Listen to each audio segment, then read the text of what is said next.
War Commander, Highway to Hell, Midway Point, and on the panel tonight there we have Dubba, Godscope City, Venom, and myself, Anton Airlines, and I'll just maybe talk about the event, some tips and tricks, and any questions out on YouTube. So, we'll go to my left there. Venom, what do you think about the event and the ins and outs of it? I'll be honest, I just jumped on to see if I could help if there was a issue getting the show running. There was indeed there. Sorry, everybody. No, it's okay. I just walked in the door, but the event, I found the event pretty well manageable, except for the obvious lag issues and disconnects and loading into each and every event base on day one. It seems to have smoothed out a lot on day two, but it's an up and down roller coaster. Again, today is the weekend for the American market, and you know, tomorrow is Sunday, so you're going to see lag return. Hopefully, it'll be much less on Sunday, and then Monday, and subsequently the following final Tuesday, it'll smooth out, and we can play catch up for what damage we might incur right now. But I found the event fine. I liked that there was only really 2 or 3 bases that I found a little harsh on players. Good. And Silly, what was your views? I feel for the lower levels. I really do. They're sort of put under the knuckle a little bit by Kicks Eye. The lag, as Venom just mentioned, that was horrible. I think I'm going to call it the Survivors track. That was evil. But lucky enough, I don't want no Survivors tokens. I'll have Corpus or Sentinels. Yeah, it was okay. And Job, Godscope, what do you think? You don't want my honest opinion. Go for it. Next. This event had so much potential with the price reductions in the store, stuff that they brought back in. It had all the potential to be one of the best catch-up events for people that really needed to pick up the last couple things they needed. And I think they got the difficulty on these waves absolutely ass backwards. It's on top of the difficulty in the bases. There's so much lag. There's so many glitches going on. Like, last event was perfect. They had the perfect difficulty. Right, they hit the nail right on the head on all the bases. If you were a high-end player, you made it to the end. If you were a medium player, you made it halfway. It was awesome. It was perfect. And I don't know how they went from having last event be so good to this one being absolutely garbage. As of now, there's still like 4 more days left. It can change, but as of now, this event, in my opinion, is garbage. There you go. And what bases do you think were over the top, or is it just the glitches and the lag, or what? Well, for one, that's 70, where you got to kill the 100 Sidewinders. That's annoying how they put the defense lab all the way in the back, level 20 defense lab, so the Sidewinders coming at you are getting a 20% damage boost. That's stupid. The 85 isn't bad. It's manageable, but it's just like, yeah, I don't know. It's annoying. It's annoying. It's that base is too difficult than it needs to be. It's the 3rd faction mission. It shouldn't have some of the crap in there. The levels on the units that are defending that base should not. They shouldn't be that high. They should be like level 6, level 7, not fucking level 10. That's good. Dubbo, there, what do you think? What's your the good, the bad, and the ugly? if there is any ugly. The main track was pretty fun to do. It was a little challenging towards the end, but the 105, or no, the 105, the last one. Just so much stuff comes charging at you, and it just take a lot of damage initially. But then once you beat all that stuff, it's not too bad. But just that I don't like bases that you have to just kind of set units to die, so that this way you can kill their units. Because like that Jericho, it'll destroy a lot of your stuff if you're not careful with it. And there's so much stuff that comes at you, you can't really put out like mousetrap like ERMs and stuff. As far as the factions, the first two weren't bad. The third one for Survivor, it was pretty brutal. I did it with Sentinels, and I got to the first three, but then the fourth one I couldn't kill the boss because I didn't have Seekers or Acolytes, so I don't think that all the faction tracks should be the same. I think it should be a different faction track for each particular unit, because like all the first three faction waves you could do a lot easier with Sentinels than like Survivors, and so I like the idea of like splitting the factions and whatnot, but it's not good to have them all the same. And as far as the XP was good, and it was nice that it was kind of like a catch-up event, but it'd been nice to see a little more stuff in a little more gear in the gear store, like the tech. Was it Thursday? I was figuring there'd be a lot of tech, and I didn't actually think to look. Then I went and looked over the weekend, and there's not much in there. I think there's Dog, Cyclops, and Technicals. Yeah, Technicals. And I was looking for Phalanx because I was gonna scoop that up. So now I have XP that I have no use for, so I'm just gonna scrape up some legendary stuff and just hope they actually work. No, that's good. And my views are just fairly similar there. You know, you would have to give it a mark for each sort of faction. You know what I mean? So I would give it 8 for Corpus, 7 for Sentinels, and 6 for Survivors.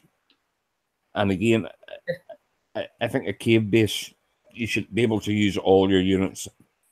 And don't have it a cave. You know what I mean? I think it's a bit unfair. We can get by there with our Omegas. You know what I mean? But for a level 40 and that, they're not be able to use their air or anything like that, or a missile or something there to help them on their way to get through things. Because the 50 or the 55, it was a cave base as well, so it was tricky. So you're going to be repairing from it, and then you're going to have to give it another go there at the 85 and 80. Yeah, I'd say the same thing. The one thing that was most disheartening was you leave a cave base and go right into the next wave is a cave base. You know, you're not getting you're not going to break. You know, they're 100% agree. It was it kicks our balls up with that. It's nuts to the wall, and you've got to take the damage. That's all you can do. Now it made a little sense with the story because we were digging and we're going deeper and deeper, but still, as far as the event, it just hurts to have caves. You know, but even and then the last, like we're digging into this cave, and then the last wave we can actually use air. So like we're digging into a cave, and then all of a sudden you break through to China. Yeah, exactly. We break through, and all of a sudden now we're able to use air again. Even then, if you know, a radio tower, we can't use our stealth, sort of, you know, or Spartans or detonators, you know, to help us on our way. You know, even then, our ground that we're using, we're restricted again a little bit there. You know what I mean? I don't want to be harsh, but well, you know, there's ways of doing it. You know, I could have fired in a dozen detonators. I would have took the damage. It's no problem. Yeah, the way I did the 85 is I did just that. I bit the bullet and I took the damage. And what I did was I brought 6 Spartan ZKs with the cloak tech, which was useless because of the radio tower, but they had the cloak tech on them anyways. And I sent 2 down to the left side and sacrificed those 2 to get that thorium bomb. and then I send 2 into the middle, sacrifice those 2 to get that thorium bomb, and 2 up to the top right to hit that thorium bomb, and then cleaned up with phalanx. And that was the least repairs I could think of to get it done. But it's like, all right, well, these repair quickly, or I could just scrap them and rebuild new ones. I have to kill these off to get through this base without losing an entire tune of phalanx. Mm-hmm. And phalanx is like, what is it, a 9-hour repair, but it's not really a 9-hour. That's a full day's repair because you've other repairs going on at the same time. So like 1 tune is a day basically. Yeah, it's like, okay, well, this platoon's dead. That's 9 hours that it's going to repair, and then so you use a different platoon, and it's like, oh, well, when that 9 hours is done, I have another 7 hours on this one, so that's for tomorrow, and pretty soon you're, shit, well, I'm going to spend the rest of the event repairing. Yes. Unless you're a big-time coiner. Yeah, and that's exactly where they've got it wrong. They've not thought 1 second about the lower levels in this event. They've not. Yeah, like if they want to make an event like this with this kind of difficulty, start the event off and give everybody 250 gold. Like, it's a coiner's event, obviously. You're going to take a bunch of damage doing the bases. Here you go. Yeah, but the thing that I would have liked to have seen them do, because they're never going to give gold to start the event. No shit. But it's wishful thinking, though. Yeah, but in regards to some of the the attributes that they put on things, for example, the 85 cave base, you go in there and you have too many railguns in a cave.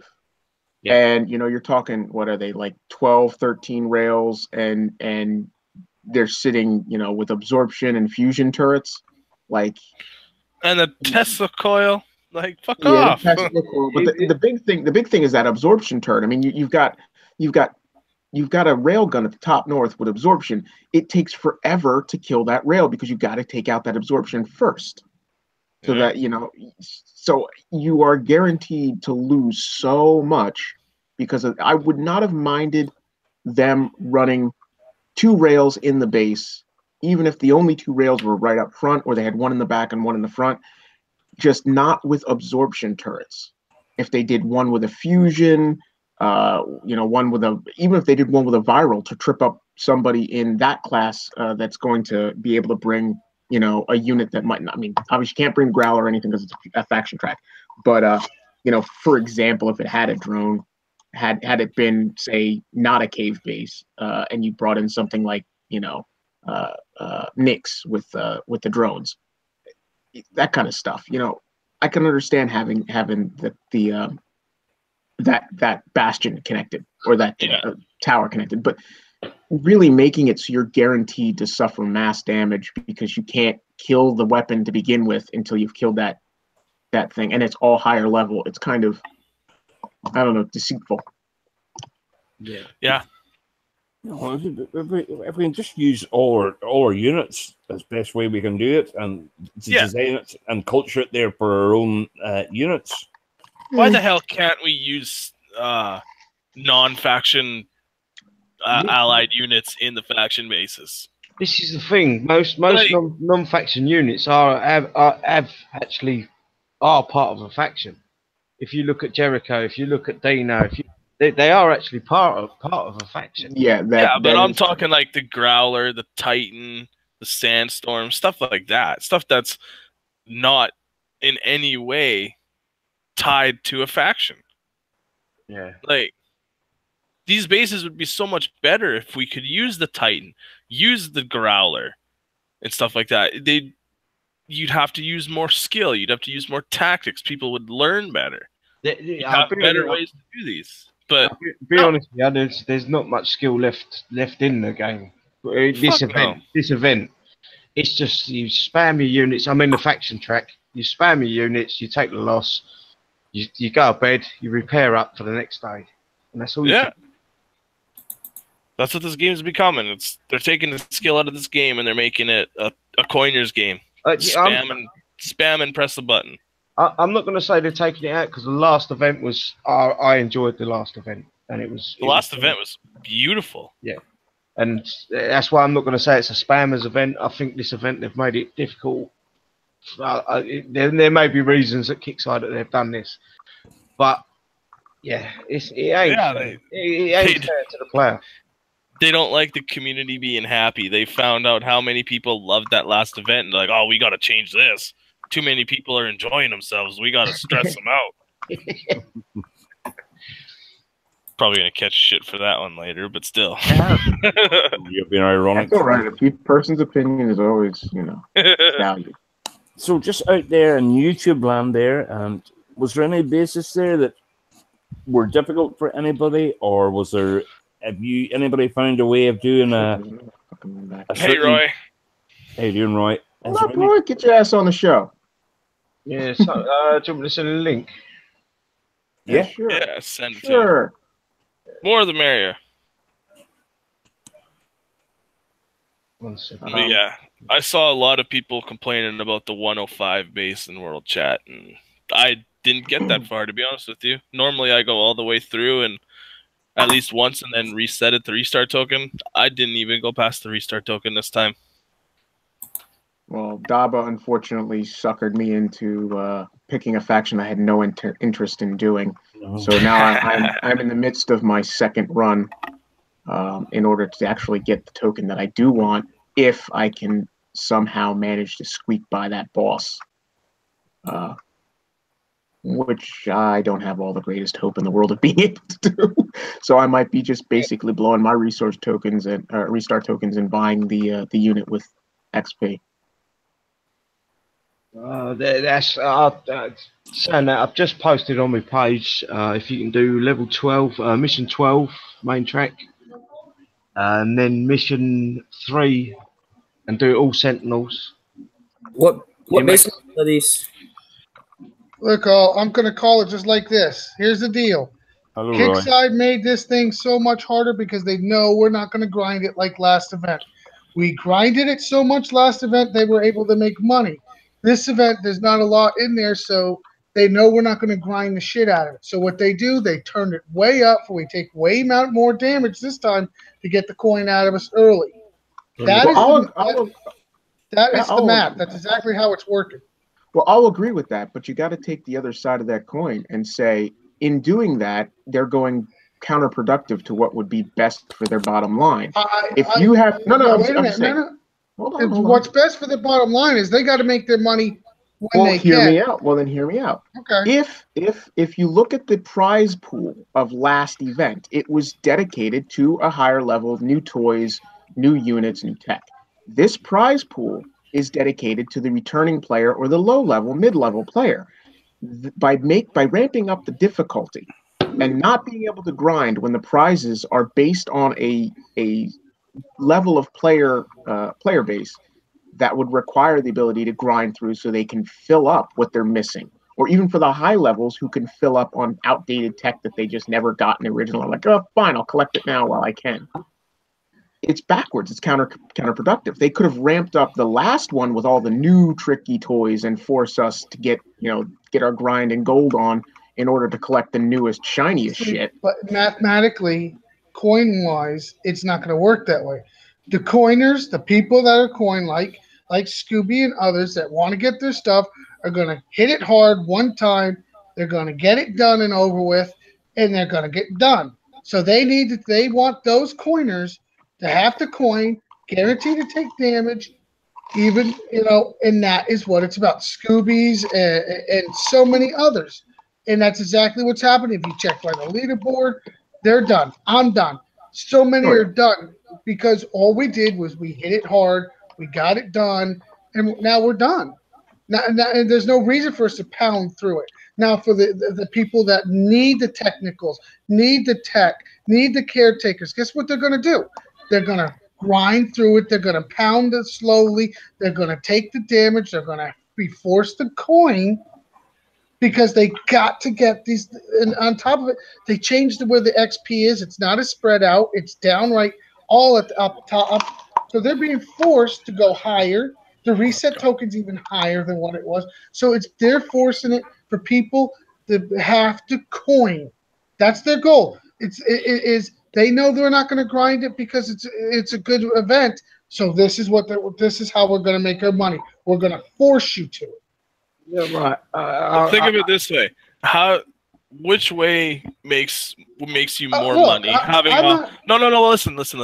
You have 100 people spend 1,000 coin, so that's a lot. That's a lot of gold.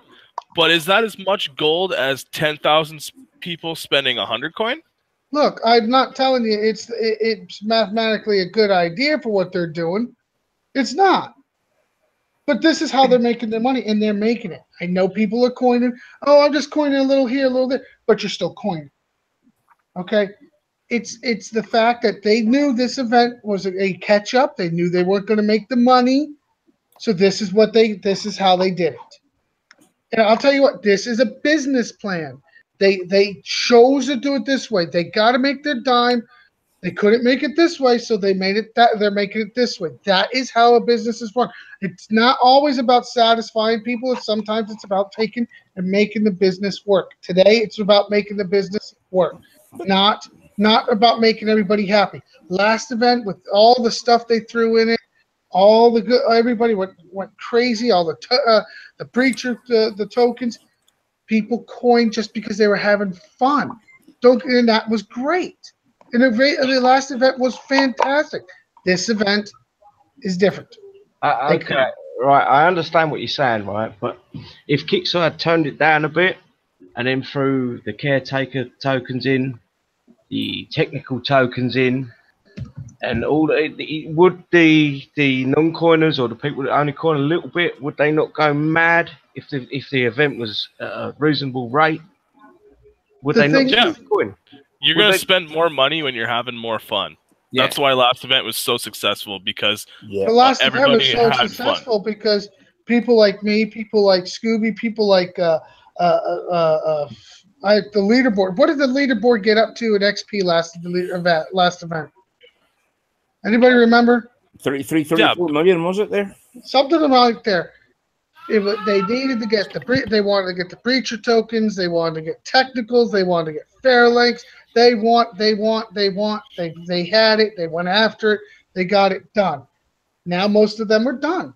I'm done. Scooby, he's been done since day one.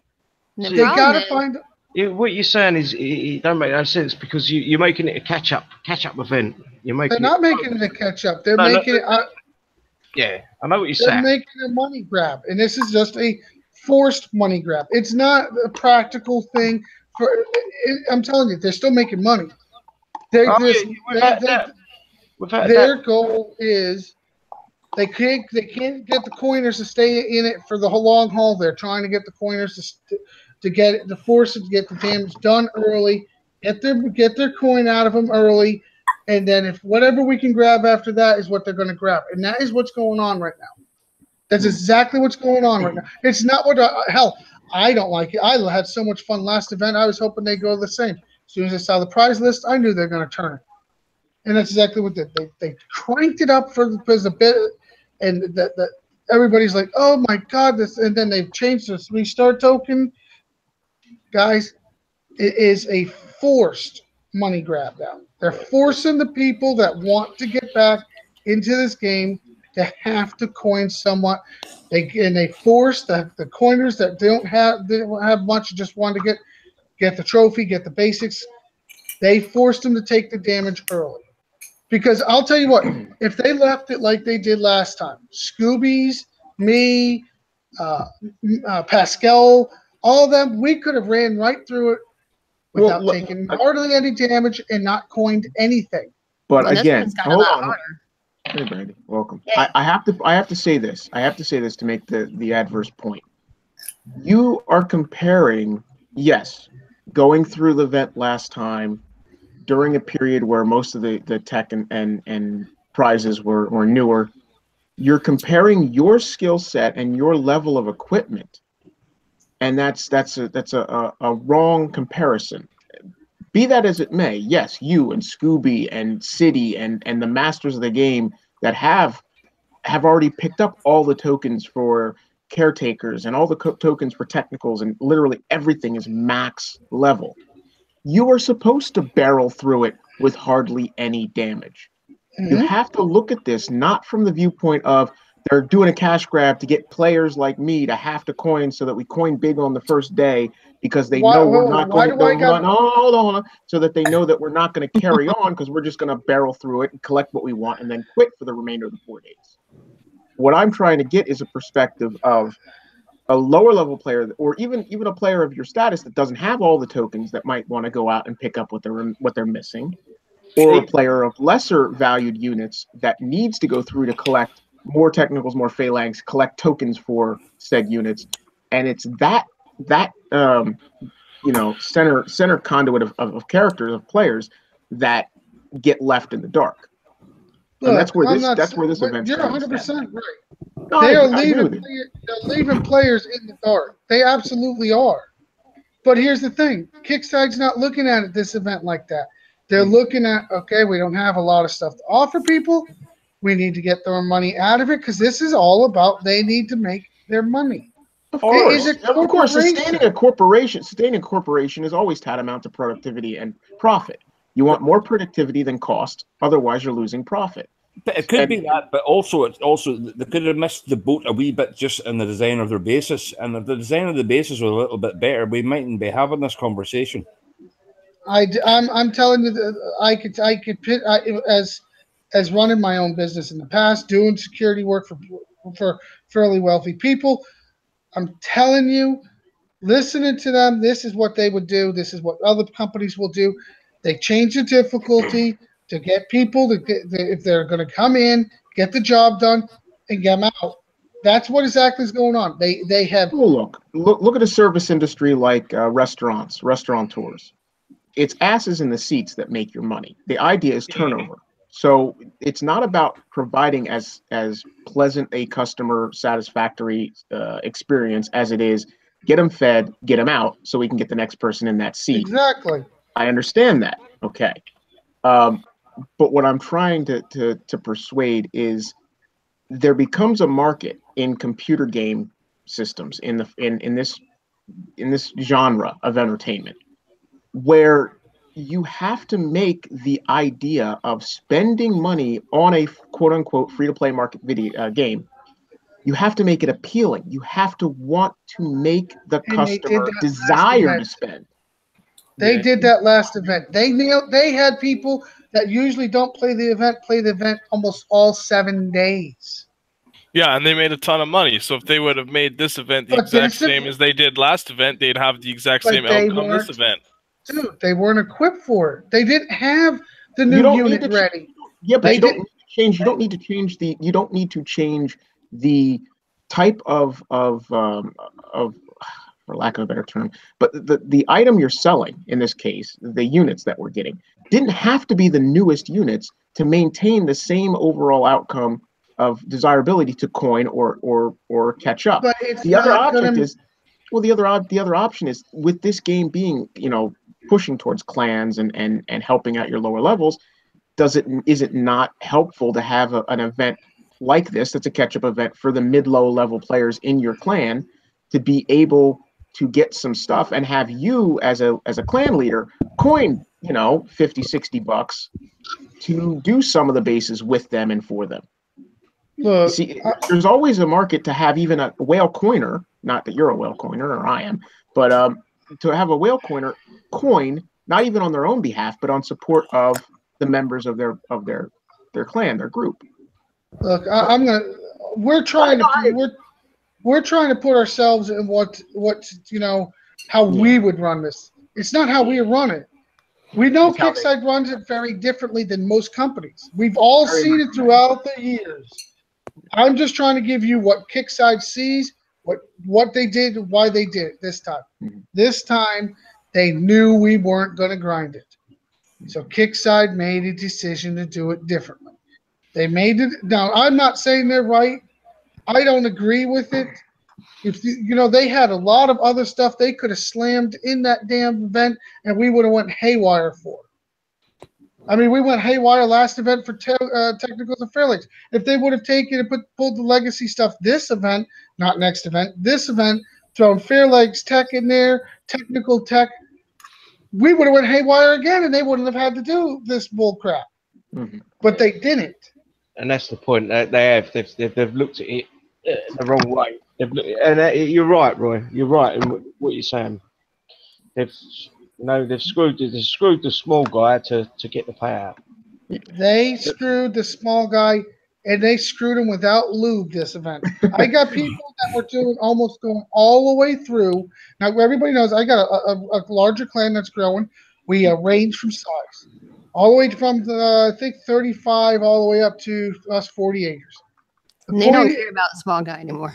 And this event is absolutely, I don't give a shit about the small guy. Last event, I'll tell you what they did, because those bases, the resets, everything, it was a really good fun event.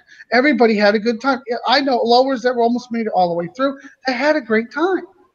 This event, they're struggling to get past 80, 85. They're begging for help. Too many K bases. They just wanted to cause, and we all know when it comes to a K base, when it comes to that K base, it is a money grab. Yeah. Yep. You are forcing somebody to take that damage. There's no way around the railgun when you can't use air. They're forcing us. Yeah, just there's ways around the railguns, but not without sacrificing a unit every single time. That's it. And guess what? Every single time means they're going to coin. That's why you got Weaver for railguns. But not in a faction you can't deploy Weaver. You know what I mean? So that becomes the issue. I mean, I did the 85. I got 2 hours and some odd minutes on my phalanx platoon. But again, it's sacrificing 2 phalanx with running its electric just so that I can stun that railgun. And before I can stun the railgun, I have to sacrifice a phalanx so that I can kill that absorption, turret mount before I can even get, able to stun the railgun. So, I mean, the fusion, I should say. But it's a pain in the ass. Welcome to the show there, Brandy. Well, I'll ask you the same question there, and that there we asked the panel there. Just maybe you weren't on at the start there. Your thoughts on the event and how do you rate it? What was good or bad or ugly about it? I believe honestly they could have done a lot better. And I do totally agree with the idea that this is going towards away from the lower levels and more towards the coiners. You see how much damage it does this time to people who are higher up, like most of us are, and it's getting ridiculous to where by the time we get done with the event, we have like a week's worth of repair. Yeah. Unless you do coin. Yeah. What would have made it fairer the basis then? Just for feedback, if Kixeye are watching or whatever listening, what could they have done differently? What could they have done differently? Probably tone down the amount of repair. Well, tone down the amount of repair time, knowing this event was going to be harder. But of course, they're never going to do that. And then, as far as the event goes, try those bases out and probably in a way to see if it's too hard for a typical user that has everything. Well, I totally agree. Fair points there, but I think we need to get preview servers kicked back in again more regularly, so we do. Well, they've already said that in one of the podcasts that they would like to see more test servers. It's not happened since the podcast. We all know that. This is another thing that Kixeye to keep saying they'd like to do but are not doing. Yeah, but exactly. The company themselves say, "Oh, this is something I'd like to see happen." Make it fucking happen, then. You are the people who can make it happen. Make it happen. It's not the people. Wait a minute, you're wrong. The people that want to see it are not the ones in charge of it. Exactly. There is a head honcho up there that controls where money gets spent. When they do servers, that takes money. Everything takes money. So here's the thing. They control their costs. They're controlling it. Well, so one head honcho's over there controlling that button saying, okay, we're making enough money. Let's do a pre-server. Okay, we're not making as much money as we should. Let's not let these guys suffer. Guess what? Right now it's not, and let's let these guys suffer. And if you go ahead, Brian. what I was going to mention is I used to work for support for Big Point, and there's so many different chain of commands. It gets lost in the chain of commands. So where it goes to where it needs to go, it's done lost, and nobody has ever heard about it. Yeah, it's the old grapevine game. You whisper in one person's ear, and then it goes to the next person up the road. And by the time it gets around to the person who needs to hear it, the message is completely changed, and they no longer understand what the original problem was, and they don't care. But the other aspect of that is if you go back into the I hate to say them, the podcasts, but Golden Doodle himself referred to his position as parsing, controlling what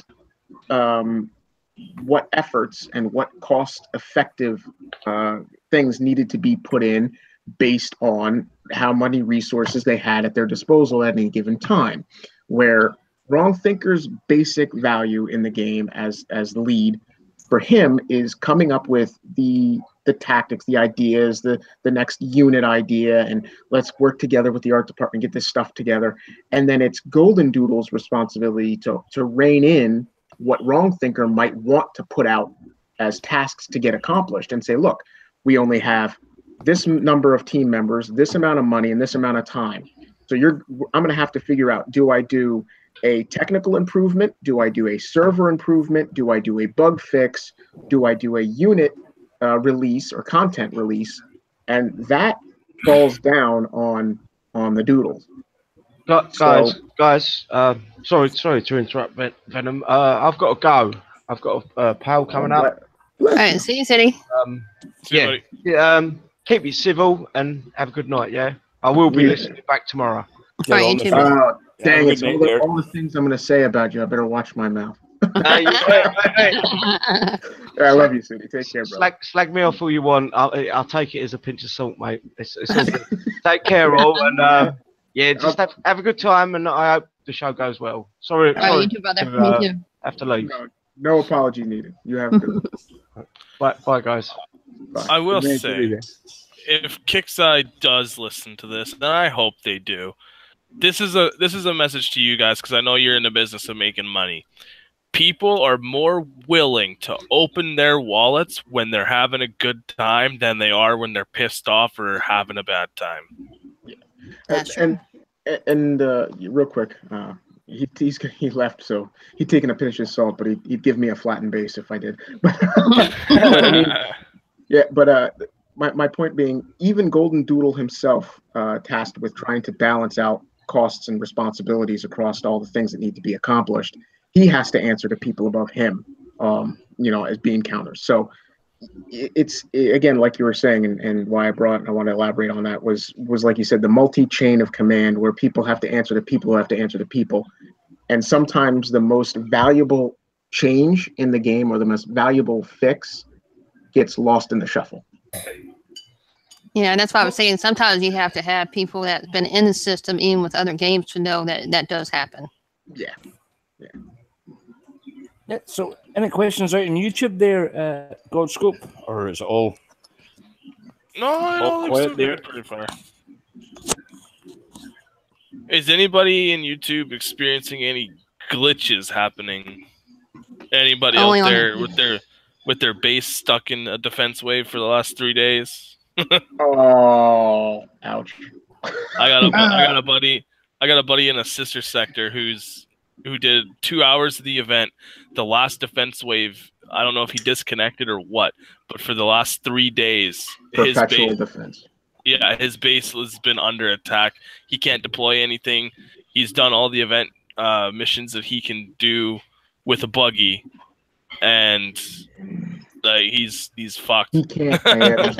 He can't get that op, Kenny. That he can deploy. No, he can't stop. He's well, yeah, because you can't deploy from depots anymore. But he's reset the event, didn't change it. He's ran his go-go bar, didn't change it. He's done everything that you could possibly think of from A to Z, and he's still stuck. Tell the man I sympathize. I was in the same issue a long time ago. Had the same. It wouldn't let me deploy anything. It wouldn't let me attack anything. And same thing. I lost 4 of the 5 days of the event, and it was just horrific. Send in the ticket, accompany it with any information. Yeah, they gave him 500,000 XP and said we'll look into it, and that was 2.5 days ago.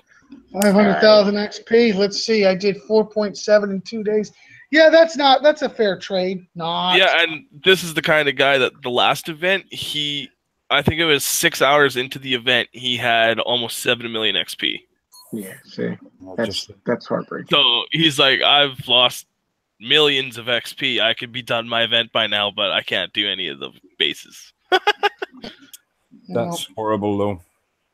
Yeah, it's fucked up. They need to drop this game down for a couple hours, even 4 hours or so. Whatever, drop it down. Fix all the shit that's going on. Extend the event a day. No, they gotta do something like that. I don't see it going down. I don't see that because in the moment they go down, they're losing money. Period. Yeah, but they're losing money with these players that can't do the event. That's one player out of how many? That's how they see it, guys. There's thousands of players that are going through this issue. But that one player is like 100 players here. You know what I mean? Because obviously he's going to coin a little bit if he's going to run through that. Yeah. Oh, he's going to coin more in a little bit. Guys, it comes down to money. It comes down to numbers. I know we as players would say, okay, we definitely need to take this game down. But we don't run the business. They are running the business, and how they are running it is numbers. And their numbers are okay. They're not going to take it down. They'd rather give the XP away than take it down. If it's just 5, 10, 1,000, say it's 1,000 players out of the 10,000 playing. That's still less than 10%. Guess what? They're not going to give a shit. And that's probably why they went ahead and put up this the ability to be able to buy that tech pack twice. Yeah, I'm telling you that the numbers are that's all they see. They don't see players' names. They don't. They see numbers. They see ID numbers. When it comes down to this is a business. They run it by numbers. Well, if they run it by numbers, then that less than 10% that aren't playing the event, that's 10% of their revenue that they're not getting. They must be getting it somewhere because they're still got the game up. I guarantee. Still 10% loss though. 10% in their prediction, not 10% overall. But I'm telling you, if you couldn't, all of a sudden the coin broke and you couldn't coin, the game would be down in a heartbeat. But now they're still. It actually that's occurred. Coin issues have occurred, and they've brought the game down for extended period of time. As long as the coin's still coming in, they're still going to roll. Well, several people have already bought the tech pack twice. They're saying in the YouTube channel, so I'm the same one. Oh, I bought the technical twice. I bought the caretaker once. I was going to buy it again, but financial change in my life in the last 5 hours. So, sorry. But it's what life throws curveballs at you. It's the way it works. It's breaking my bank with all these token bases, token offers, even though I love them, because I'm getting my stuff up to 20. But but you've got like 2 million gold on your account because you hoarded all for all these years. I'm supposed to have 2 million gold, then I'm missing about 1 million, like 1,900,900. I know. You have more like 2,500 or something probably. But I like to poke fun at you. Well, man, if I had 2 million gold, I would just jump to every sector and just torment the sector with the gold. Not verbally, but bubbling bases and stuff, and just coining all my repairs because you never run out of gold with 2 million. With repairs, in particular. Don't give Pixar any ideas. God forbid going to a sector and tormenting them verbally. That doesn't always work out well, does it? Well, all I gotta do is say. I guess not. All I gotta do is say is here, kitty, kitty, kitty, and everybody come running. If I had like 6,000 gold on my account for a day, I'd jump to a sector. I'd take all my I'd take all my outside tunes out from around my base, and I would let every hitter in that sector hit me, and I would Scooby my base after every hit. And when all their shit was dead, I would run around and fuck everybody up. Wait a minute. I have witnessed this personally. He's watching Scooby just go in there and let them come to the base and hit and hit and hit. And you know what happens? All those big hitters that fail, you know what they usually do? They jump. They jump. Yeah, they either jump or self-bubble. Oh, my favorite though, and I'm still to this day is we jumped into 188 to give them a hand for a little bit, and I watched one of the biggest hitters take a self bubble just after saying hi to Scooby. Within a minute and a half, he took a selfie. He was like, "Hi, Scooby," and next thing you know, where'd he go? He's in a bubble. Who hit him?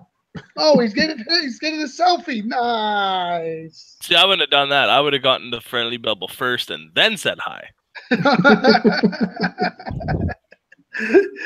What was everybody's favorite base in this event? Do you have a favorite base to do that really The last suited your one. style? The 120? No, I meant the last one I did. Oh. I don't know. The 45. I like the style of the 45. I thought the 45 was an excellent base. The Omega Blackout bases are fun. That was fun.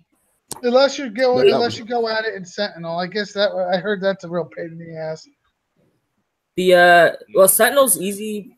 Well, not easy, but like acceptable for the first 3 factions. But then with the boss, you got to have Seekers or Acolytes. I sat there for 5 minutes with my Herald, my Omega Herald, dropping bombs on this boss, and I got him down to about half health. And I was like, man, you got to be kidding me, because I wasn't gonna grind out. Like I'd rather grind out the 1.5 for Burnside than get the token. So I was like, but at least like Phalanx, at least Corpus and Survivors have units that can decimate the boss, because Hades will decimate the boss and Technicals will decimate the boss. So those have it, but even I killed it with Phalanx. I asked in Discord, I said, hey, does anybody have a good video on the Sentinels?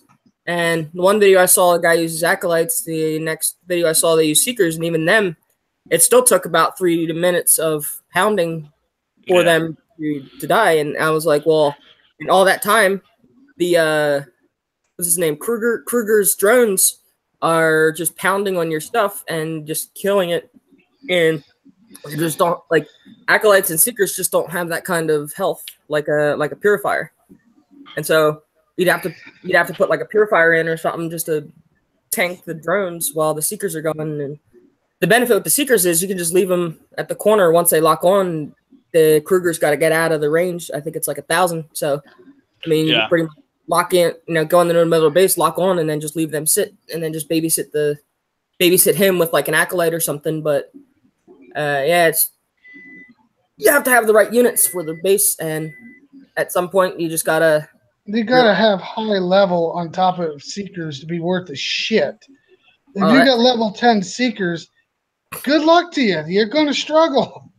Well, level 10, not that bad. It's players like me that have always talked shit about them, that my Seekers are level 1. I have 21 of them I could build. I have 0 built. They're all level 1. I haven't touched them. I did the counting. Like, I look back, because whenever I do the event and I get unlocked, and I get like the unlock tokens or level up tokens, I write down how many I have. I have 21 Seeker tokens. And my Seekers are level 1. I'm the same boat. I can build a bunch. I don't have any built. I don't have any intention to build any. And even if I did, they'd be level 1, and Yeah, what would be the point unless you're going to invest in them? If mine were level 10, I could take them up to like, I don't know, 16, and then they'd be awesome. But no, why would I? See, I when they first came out, I jumped on them because I thought they were going to be something cool. So I got them up to 10, and then now I got tokens. I got them up to 17. Do I have one built as we speak? No. Yeah, it's like when they first came out, I was thinking, okay, yeah, these will be good. They don't have the move and shoot, and their lock disappears when they move. That's not great. I have my Hades here. They're already a high level. I'll just stick with the Hades. And then I was upgrading the Jug. And then I was upgrading my Hydra. And then the War Rig. And then Phalanx. The Seekers just fell down the list. See, when I grab a new unit in the Seeker event, I grabbed the Seekers and I was like, well, what can this do that my current units can't do? Like, I always ask for every new unit. And at the time, my Hades were destroying stuff. So I'm like, why do I need another anti-air that shoots slower than Hades? And so I upgraded the cool thing about, I will say the sweetest thing the sweetest thing about the Seekers is the fact that they have that same technology as the Hunter missile. That's awesome. If you put the anti-ground tech on them, they're amazing. I wish I had mine leveled up. I don't have the time or the ambition to level them up, but with that tech on them, they're an awesome unit. But how did we know that kind of tech was coming out for them? With the ground tech, do they still have that? Once they lock on, they got to get out of the range of like 1,000. Yeah, they do. So if you have your base full of them and someone hits you with phalanx or technicals, guess what? If I had known that, I would have had them things up a long time ago. Well, Joe, the thing is, nobody could predict what they did. Yeah. Let's bring up another thing that should have brought the game down, but didn't bring down the game. The first drop in some sectors. The boss bases. One sector had one base drop. Now, don't you think that should have been a reason for Kickside? The Kickside should have brought the game down and said, hey, Houston, we have a problem here.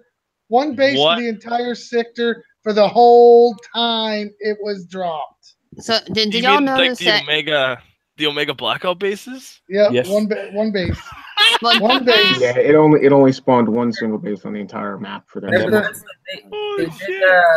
They were pretty timely on getting and then what they done there was they actually bubbled whenever the timer ran out, they actually bubbled the bases the way they would stay on the map, which actually caused more. My question is, who was the lucky son of a gun that got that one? And I bet you half the sector hated him really good. I bet you he only got one part out of that fucking base too. Probably just a real fucking fuck you to Kickside. That's why they gave us that mechanical claw trophy, so you can ball it up in a fist and just ram it home right next. So they can reach up and grab you by the testicles and just pull them down. No hydraulic oil to lube it up. Just not even spit. So if you want to talk about reasons to bring down the game, see you later. Don't you think one of the major reasons that people are playing this event at all, not working at all, would be a reason to bring down the game? But they didn't. Yeah, they don't give a shit about their community. They don't care about our morale. Now, I will say there's a lot of people in KXI who do care about the community and do care about the morale. Sadly, they are not the people that are ultimately in charge. And they should be. Yeah. You know, like somebody told me a long time, there's always somebody's boss. Somebody's always going to have a boss. So you might not ever know there's a boss out there, whether it's a customer that you're selling something to that's their boss now, their boss, or there's the senior CEO. There's a boss out there. They got to answer when they got to pull a game down. I guarantee they got to go up to their boss and say, "Hey, this is going on. Such and such is going on. We need to pull down the game." And they're going, "Well, what's the numbers at? Are we still making money?" That's what it breaks down to. Well, I want to know. Go ahead. Sorry. What I want to know is, has anybody gone through the entire event before resetting the I guess thing back to 5 without coining? Yep, I did it during the event. Good. But you do it. It's just you have to have the right units at the right levels and just. Yeah. And I did the Survivor, the third faction track for Survivor, and I lost a crap ton of Liberators. But in that I learned that the ion gun will really hurt your Liberators. So I found out the hard way, but I'm always experimenting with things because I'm like, well, I have Liberators, I got hammers, and I got technicals, and all the stuff that was in that, a lot of that stuff that was in that base was guaranteed hit. So technicals aren't very tanky. So I was like, all right, well, I just got max hammers with the token pack. Let me try them out. And a hammer is no purifier, but it was able to tank a lot of stuff. And I found out also that in the second wave, the hammers don't do well against low-level railguns because, they just don't. So when you take repairs, learn from your mistakes because that's how you learn, is trying new things. I figured a hammer would be able to take a bunch from a low-level railgun, in the second one, and it didn't. And sometimes, like with the survivors, you have suicide units like libs. Libs are the new elite riflemen, so you can throw them in front. But if you don't have time to sit there and pick each base apart, then yeah, you're gonna have additional repairs. At which point, if you want to continue, you have to coin. Now you have another tier where the players just don't have the units, and then those players, not much you can help them with if they don't have like a basic set of units. Like for the 70, if you don't have certain units, it's going to be really rough to do that 70. Where the 70 is one where you got to kill all the units. So, like I tried to help somebody. Was it last? Yeah, last month. It was the 50, and this player just did not have the units. They had one level 10 hammer, and for some reason that died somehow. And so I was like, well, if that died on you, I don't know what to tell you, bud. You know, is there anybody out there on YouTube there stuck on a base or wants a base shown or?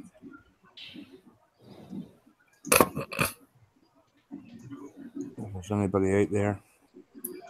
Yeah, all fell asleep because they've been grinding all night long.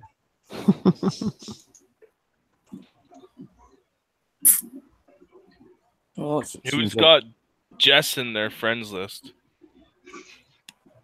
I do. He's in the chat asking for the link.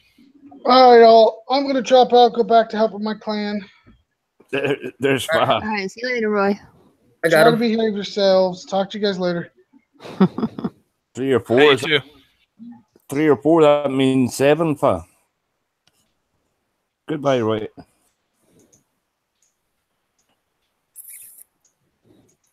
Stuck on base 15, mission 3 or 4. No, it's still like the 45. I think the 45 is a cute wee base. I think we should keep that base on all events. It's a fair base for everybody. But I think the restart should have been a wee bit sooner. Well, the restart's it's in the same spot as it was last time. It's just they cocked it all up with the 3 factions. Yeah, I would have liked to have seen when they released the helper unit of the real Poly, the real Max, and the real Burnside, if they had actually split those up a little bit instead of all throwing them into one base and not letting us play with them a little bit later on in the event. Yeah. If it was like mission 1, mission 5, and mission 8, you know what I mean? Where you had Max in 1, Burnside in 5, and Poly in 8. If they would have kept the difficulty that they had last event and carried it over to this event, I think a world of difference. This would have been one of the best events that they've ever done. And they just want to test the new units out there, see what they do. Yeah, they do the same as I would assume they do the same as the one-stop ones. The one-time use. Yeah. I mean, the only difference is now they're repairable all the time. They don't disappear when you. And now we can see the stats on them. Have you guys? Any of you guys got Poly or Max? Not yet. Nope. Yeah, I have them all there. All right. Can you, if you look at the original Poly that we got for one time, and you look at Poly the hero, from what me and City said that he had Poly, and we were comparing stats, and they're actually different from the main unit to Poly. Let's see. Well, deploy your actual Poly unit against the one-time use Poly and have them go head-to-head and see which one wins. Because I bet you anything that one-time use is level 5. Well, whichever Poly would shoot first, assuming Poly can be stunned, would negate the other one. Or they would just like keep negating each other if they fired at the same time. Fair point. Try it with the Maxes then, or a Burnside, because I guarantee that the one-time use are level 5. They're not level 1. They're not maxed out. With Poly, the one-time use was stronger, but with Max, the kickside or the one that we purchased in the event had more health. And then yeah, when I said stronger with Poly, I meant like more health. So like the one-time use had more health. Like my one-time use had more health than City's Poly that he purchased. Then the Max, my Max had more health than my single-use Max. And I haven't checked Burnside yet because nobody seems to have Burnside, but Because Burnside sucks, dick. I'm just kidding. He's actually pretty good.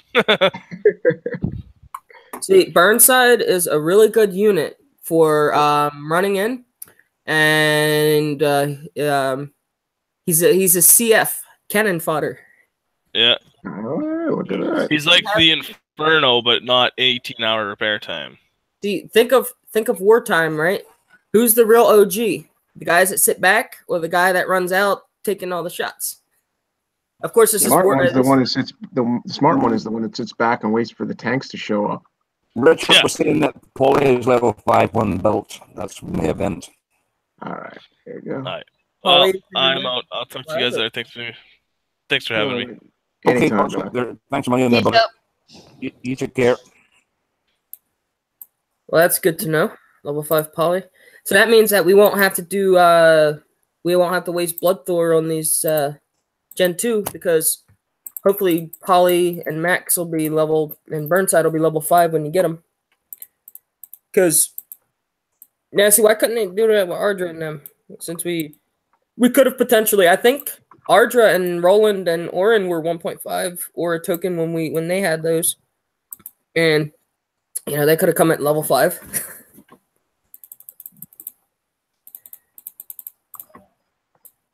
But let's see. Yeah, Skibby was saying there. I remember Richard. I remember getting hard for that event. Yep. I wish it was level 5. All right, Jess, how are you? Jess, how is the event going for you, and what's good or bad about it? What do you think? Well, I'm at only at 410 XP because lag issues. Yeah, I can believe that. Repair commander as always. I know I'm doing the focus faction, but I'm not gonna be able to do the last one. I can't kill the black guy. I only have one phalanx. Do you have Hades, and if so, how many and what level? I know you're a lower level overall unit wise player. Level 7 Hades. And, I got a few. yeah, I don't think even that would cut it. Because even I'm in the same boat. I have my Hades, but they're not exactly the most powerful of levels. So I don't know if I'm going to be able to kick that one. So. Yeah. Too bad I can't throw my gold howlers in there and see how they do. Yeah, or even the Hades with Jericho and set him off. That would help. But yeah, here's what it is. Yeah, because they limit us to only using faction units. Mm-hmm. So, what base do you enjoy there, Jesse? Any base that you like particularly there, or the design of it, or the? My favorite was the 45. I think that's a great base.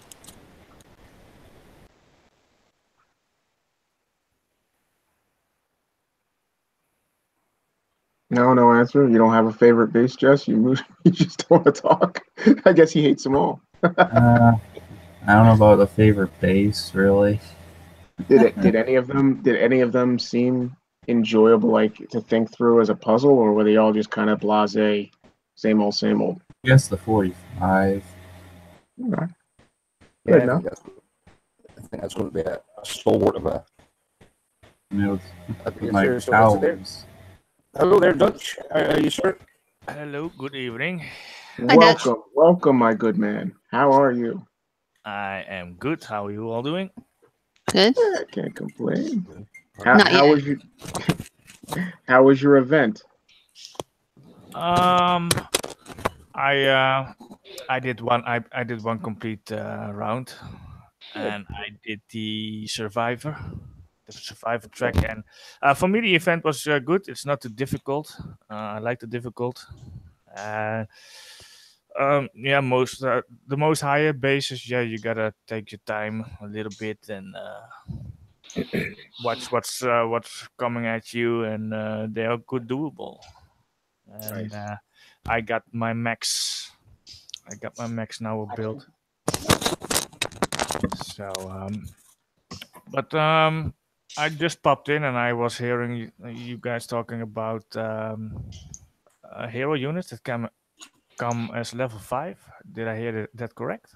Yeah, we were looking at the one-time use heroes versus the Those are new both- full hero. So basically, the one-time Poly versus the regular Poly, the one-time Burnside versus the regular Burnside. Okay. So, what do you think about the event section? How you find it? Have you a favourite base or anything that was good, bad, or ugly?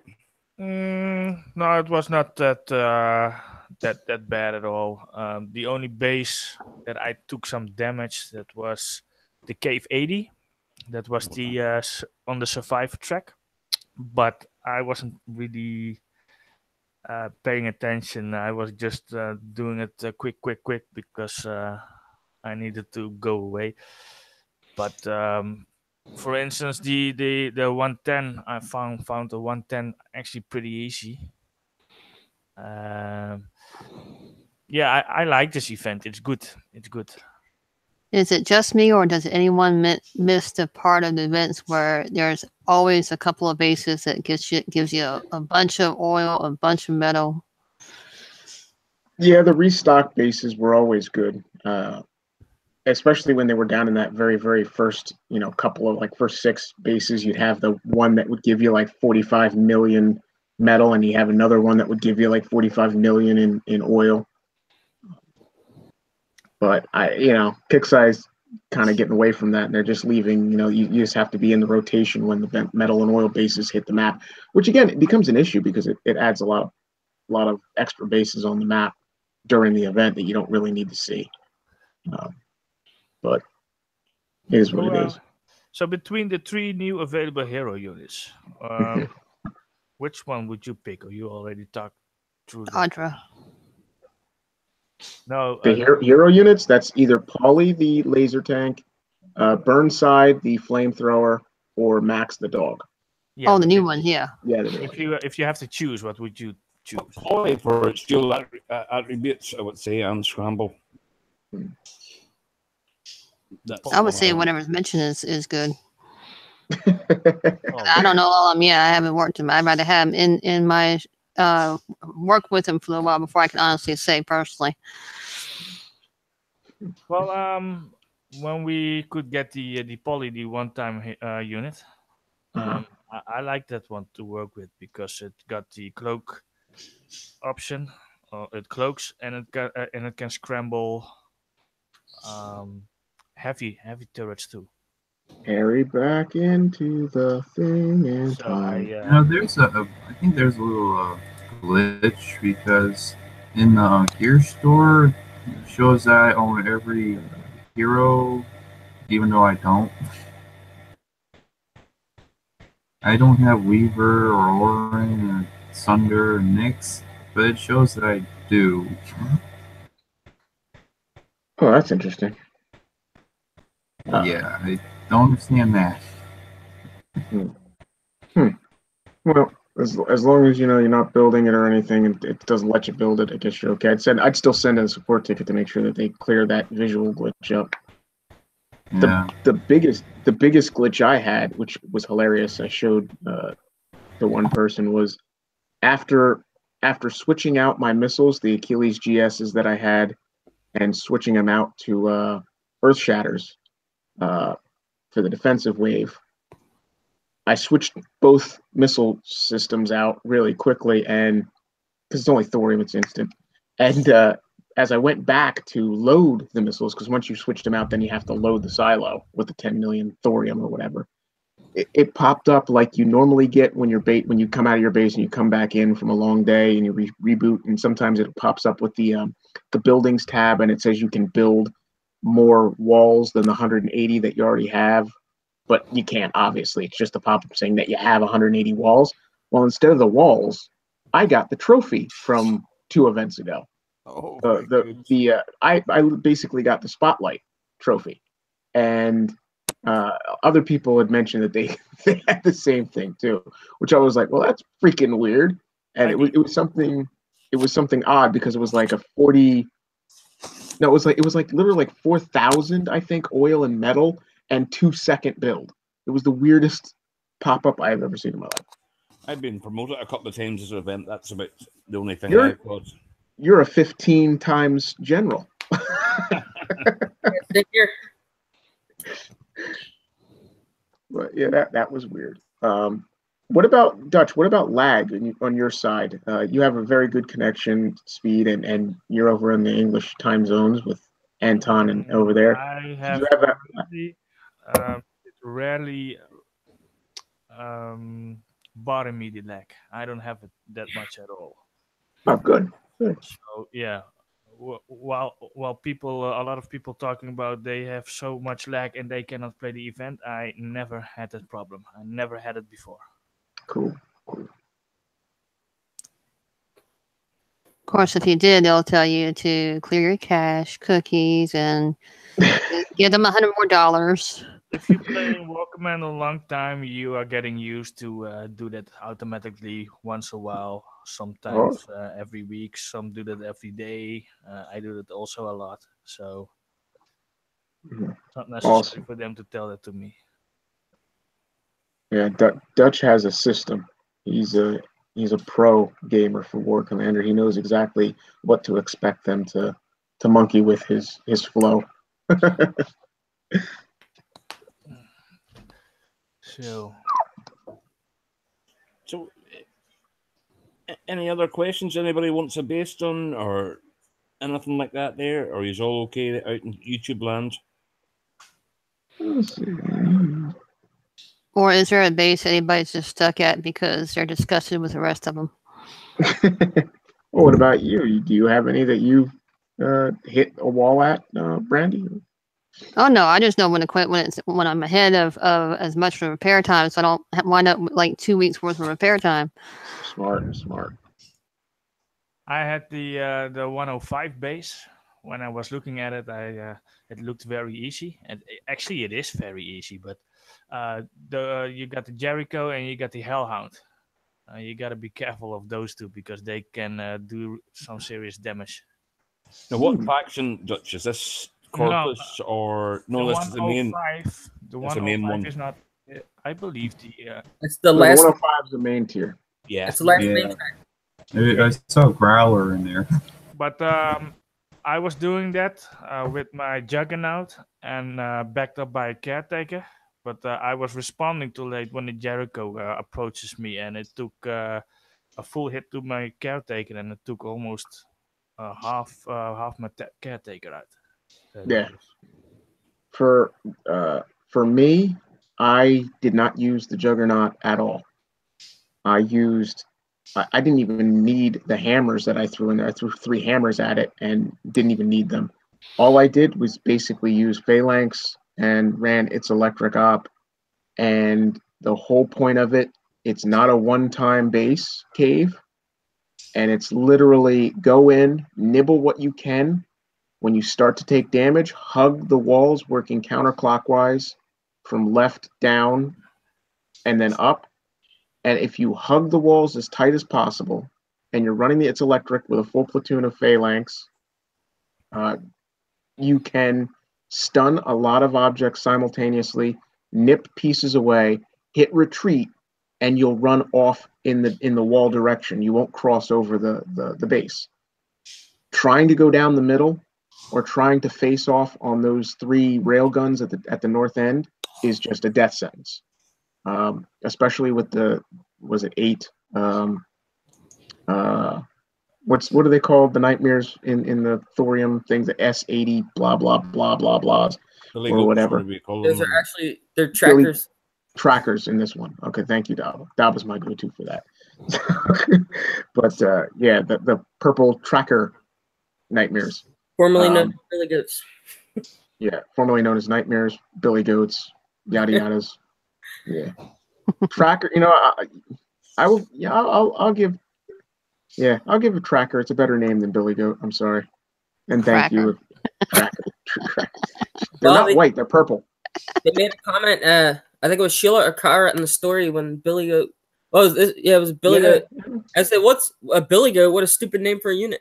Hey man, I've said that on Unshackled shows before that I didn't like some of the names. Billy Goat was one of them. I said it's a stupid name, but okay. At any rate, the one critique that I would have had for that base to make it more viable for a player of all aspects, all genres, instead of locating 3 Overwatches, 3 together, and 3 rail guns together.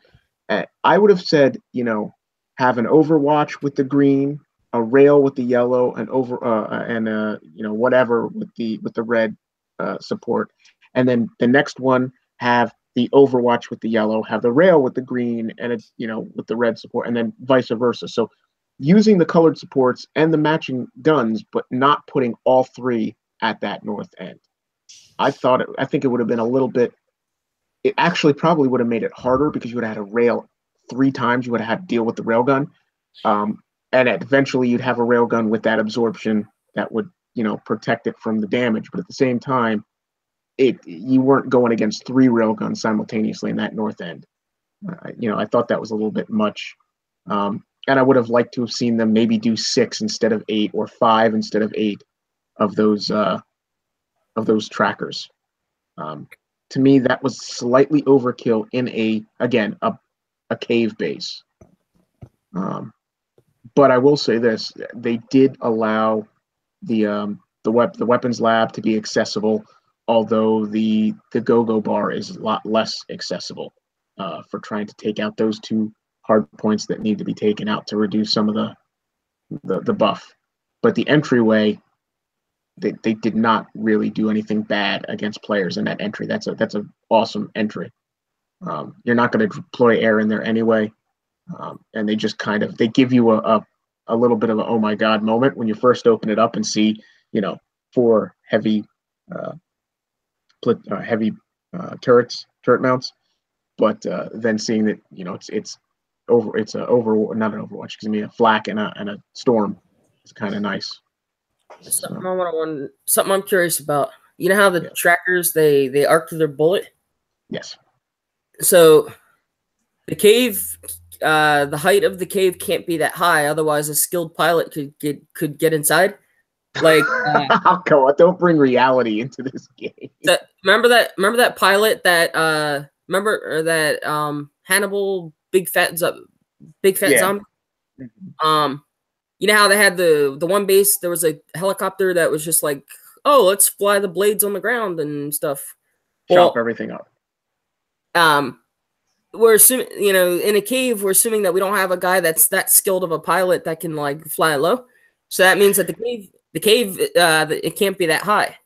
So if the cave ain't that high, then how does the tracker rockets not hit the roof and explode on the roof? Don't hurt your brain rethinking their tactics. Okay, you'll have a headache for a week. Well, I want to touch on something Dava had said, and another player had said as well. Why can't we use our zombie missiles in caves? It's not a missile; it drills upward from the ground. It is a channel. It's a tunnel drilling thing, whatever they call them. It built the tunnel under the. Hey, are you there? I think Kixeye needs to reevaluate that one specific missile type. If we can have an air unit that cannot be attacked by anything except anti-air in the Herald, then I think, and we can have a unit that has no offensive or defensive capabilities in the Caretaker, no gun whatsoever, then I think they could tinker around with that and make that zombie missile the only thing as a missile that's deployable in a near to future or distant future cave. I think they should at least spend maybe a couple of weeks on trying to figure out a way to make it possible to separate that in the tabs. Make a separate tab in the missiles tab that is deployable, and that's the only one that would fit in there. If they could lock that down, obviously. I don't want some way of accidentally putting peacekeepers in there and being able to deploy them in caves, but that one thing would be nice to have as a means to an end, especially if it may be next next zombie event, next Halloween, maybe give us a little extra present of being able to deploy that missile in caves. If we have to deal with caves in the zombie event, just a little hint, wrong thinker. CC-13 prize, maybe? Hint, hint, wink, wink. Yeah. I mean, come on. Ply Golden Doodle up with some extra Scooby snacks or something, or whatever he fucking wants to eat. I'd like to welcome Thomas here. It's probably his first time on the panel, I think. Hello there, Thomas. Hello. Hey, Tom. Can you hear me? Yes. We can hear you. You're doing a great show. Thank you kindly. And so I'm going to ask you the same question there, put you in the deep end there. What did you think of the event, and what were your good points, bad points, if any? The event is, for some people, kind of hard, as I see it. The level on the last bases are too heavy for lower people. Yeah, too much of a jump too quickly. Yeah, quite basically. But the event in itself is kinda okay, I think. So, and was there any bases you particularly? What's your favorite base, if you have a favorite base? The 70, I think. Yeah, well, the 70. Yeah, it's a good one. I like the 45. I think the 45 is a very, very good, well-designed base. 45. If you can do that without getting hit, and Lonnie had said this a while ago, if you can do the 45 without getting hit, then you're a really good player. And this was I think it was 45 a few events ago that he had said this, but that's how you can test to see if you're good at like dodging stuff and all that. You don't even get a single scratch on it. He probably used missiles. Nah, you can use technicals, and you can outrange all that stuff, and just run around in circles. I've done it many times. Like every time I do it, I get out of scratch. And he was able to do it, and that's when he was like, "Wow, I love this base because you can just run around it with technicals, and if you're careful with it, you'll get no damage. But if you're not careful with it, you could lose a few tunes." And I like bases like that where there's a strategy to it, and it's not just you bulldoze it. And then I like bases where there's a penalty if you decide to bulldoze it instead of using like a strategic, slower approach. Because ultimately, it's a real-time strategy game, so there should be a penalty for not using strategy. I found out if you kill the small windmills, then the base is very easy. The spotlight things? The spotlights, the little. Yeah. Also, Daba, the building. You want to talk about that? The purple that does the thing. Yeah, it's in the 75, isn't it? There. Nah. Let me. Okay, read the side chat. The screen share the buildings. This. Yeah, absolutely. Is this? There we go. All right, so I gotta find the building first. There we go. All right. So not that this has overshadowed a lot of people, but so it was a poor base example, but okay. the thing is the building, not so you'll see this building. It's in the 105. It's in the 75, I believe, is where they first mentioned it. And basically, if you kill this building, it'll in the other bases it'll kill all the lights because this is the power to the lights. So if I were to kill just this building, so like let's say I take a ferry to the back and just kill this building, then that light above the that one, poof. And that one should all turn off once you kill this building. You probably could take, well, once you get rid of that storm, you could take a ferry back here or wraiths or something. Daba? Did that little building beside where the Overwatch is, if you kill that then the light in that section will turn off too. Yes, that is the actual. That is a former trophy. That is a spotlight, and if you see that little white spotlight that it places on the ground, if you run a ground unit or a unit in that area, it will trigger the base to deploy a round of troops or units against you. So it's kind of like you're kind of like caught in the watchtower sites, and then they send the troops at you. So the key is you got to avoid that white light, and you have to kill either the trophy itself, the spotlight trailer, or and what Daba says is those purple buildings will automatically kill the entire setup. So all of those spotlight trailers that are in the base, once that building's destroyed, they shut them down. Or at least we've noticed that in some of the other bases. I'm gonna see if I can find a 75 base where it actually like show the text that Kix I wrote in.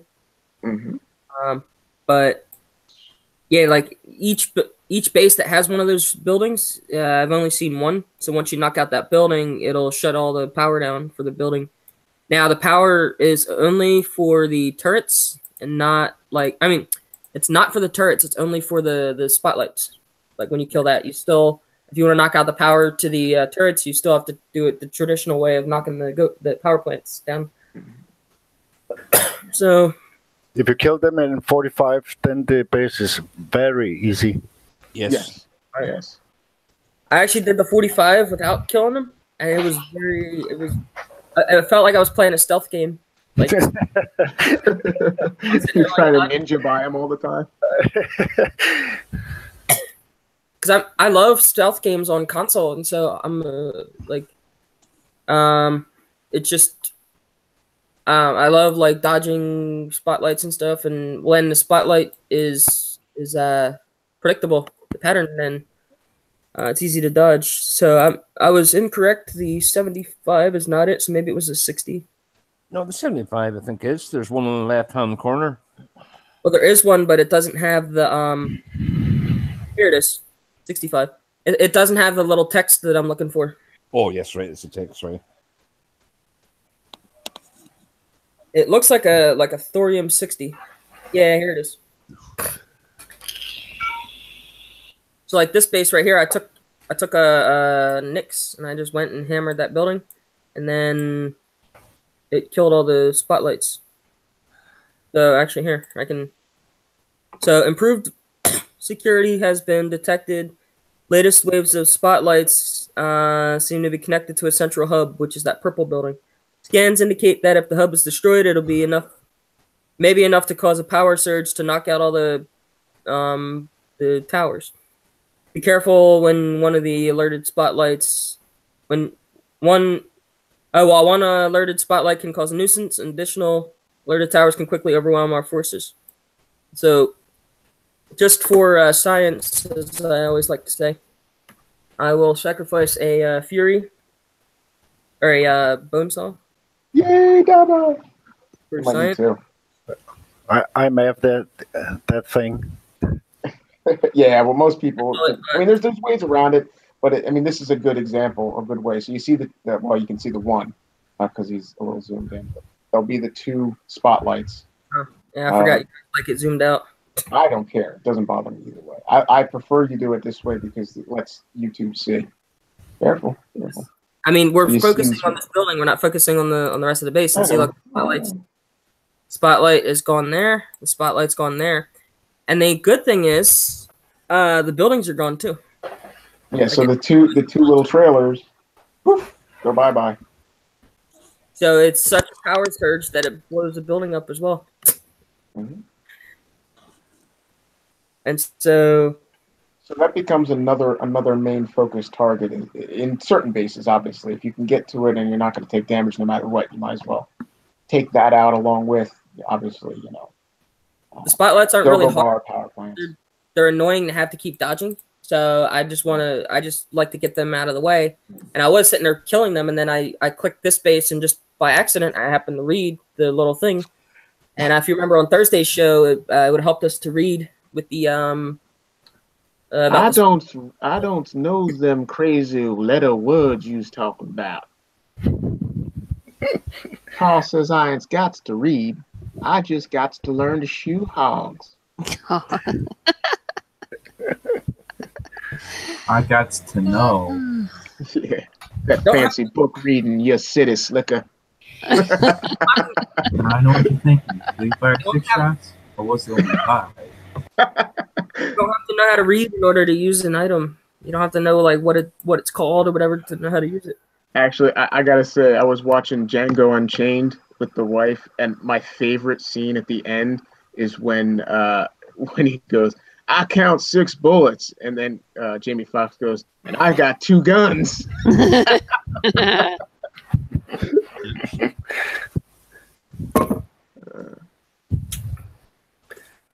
There was, I think, Crash was saying there on YouTube that 115 base should not be a one-time base. That might have helped a few people. Yeah, definitely. But again, accrediting exactly what Roy Boy said, which is true. I mean, there is points in it where it is meant to be a wall, which is a guaranteed supply of money. And again, think about it tactically from the business standpoint. Making it a base in the upper echelon tier means you've already destroyed 90% of your stuff for the lower unskilled player. When you get to that and you're just trying to force your way through to get that prize of that trophy, because they've made it so you can't unlock it until you get through the end, and need to get through it to get enough XP to get the prize that you want anyway, you're going to have to coin. You're going to suffer damage and coin.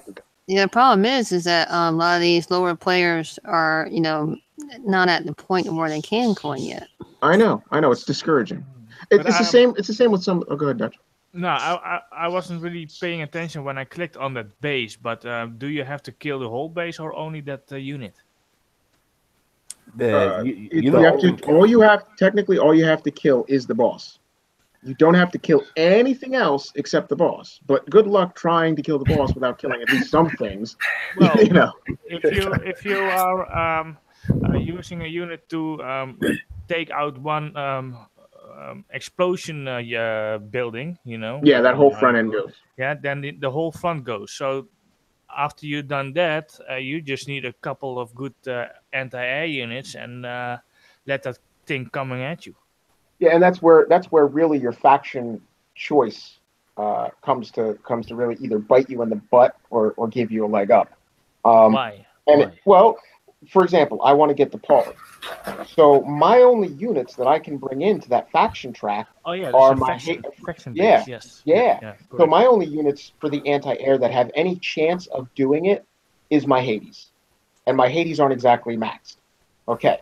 For other faction groupings, you have technicals with the Rocket Man. That worked well.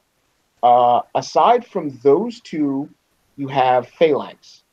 Phalanx seem to work well for others, but again, it all comes down to your faction that you choose, whether you have Phalanx and Hades or just technicals or whatever, and then you have to make sure that you have units that are a strong enough, high enough level, put out enough DPS, because again, that's doing that teleportation. So it starts in the back, it jumps to you, great, you can put a whole bunch of fire on it and knock it down. But when it reaches that certain point, I don't know what, I'll just use hypothetical. Say it hits 33% of its damage has been taken away, then it jets across the screen. Now you've got to go chase it down or trick it to come back out at you. And if you don't have the right faction, you don't have a bait unit to draw it back out. So, I mean, Ardra works well to bait it, but that doesn't give me a Polytech token. No, but that's in the wrong faction for that. The 115, it's a survivor track. On the survivor track, so you cannot use your Ardra. You can use technicals. Well, no. There's a 115 for each. You see, it's the same base. It's the same base for everybody. It's just numbered different. It's just numbered differently. It's just numbered differently. So you have the 110, or excuse me, you have the 115, and then you have the 120, right? Okay, that's cool. Yeah. That's cool.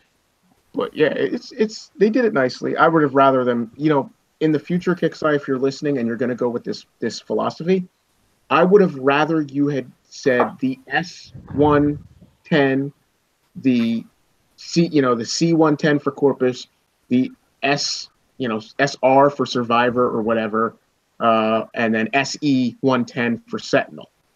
similar to what you did with the thorium bases when you recanted them and then they became the 1080, the 1020. If you just denominated them by a call letter and then the number, it would have created less confusion for people that figure the 15, the 20, and the, what is it, 15, 20, 25, Daba, or is it 10, 15, and 20? For what? For those main the boss base mission track. Is it the what is it, the 110, 115, 120? I believe so. Okay, so there you go, 110, 115, 120. If it was like the Survivor 15, the Sentinels 15, and then the Corpus 15, so to speak, for lack of a better term, I think would have been a little easier. I don't know how much protocol that takes to change that, to make it a Vercraft S115 instead of a Vercraft 115. I don't know, but whatever. Sometimes little things like that help with the confusion. Be careful of the light. Be careful of the light. If you notice in this base, there is no. He's gonna hit you. Yep. Oh yeah, that's the meds. That's a med skills right there. All luck, no skill. Boom. Now, see, this base is a bad example. Oh yeah, look, there's a mystery unit in this base right there. See, there's a little zoom in. Look, it's a little hovercraft. But look, he doesn't like. I can put him on fist, and he doesn't do any damage or anything. He just it's a wee baby caretaker. That's what it is. No, that looks like it's okay. Okay. I'll tell you what it is. It's the collector drones from our metal and oil. That's what it is. But, yeah, it's one of the little. But is it bait? Is it baiting anything? Now this has happened before. We had this in a previous event. Look, another one. Will they? Can you hold on? I want to try something, Daba, for science. Can you control them in direction, or can you only put them on? You can control them in direction. Take them up to the railguns when you have a chance and you're clear and you're not going to cause any damage. See if you can use those to bait the railguns off. Oh yeah. If that's the case, I have to commend Kickside for putting something very sneaky and sly in there that would totally help out a player reduce the amount of damage. Yeah, the range of the caretaker there, you should be okay.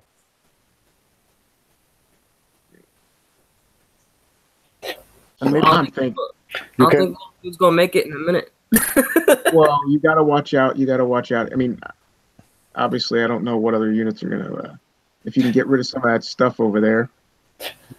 If you go to the center, are you actually trying to get this base up, or are you just fooling around? Like, do you actually need it?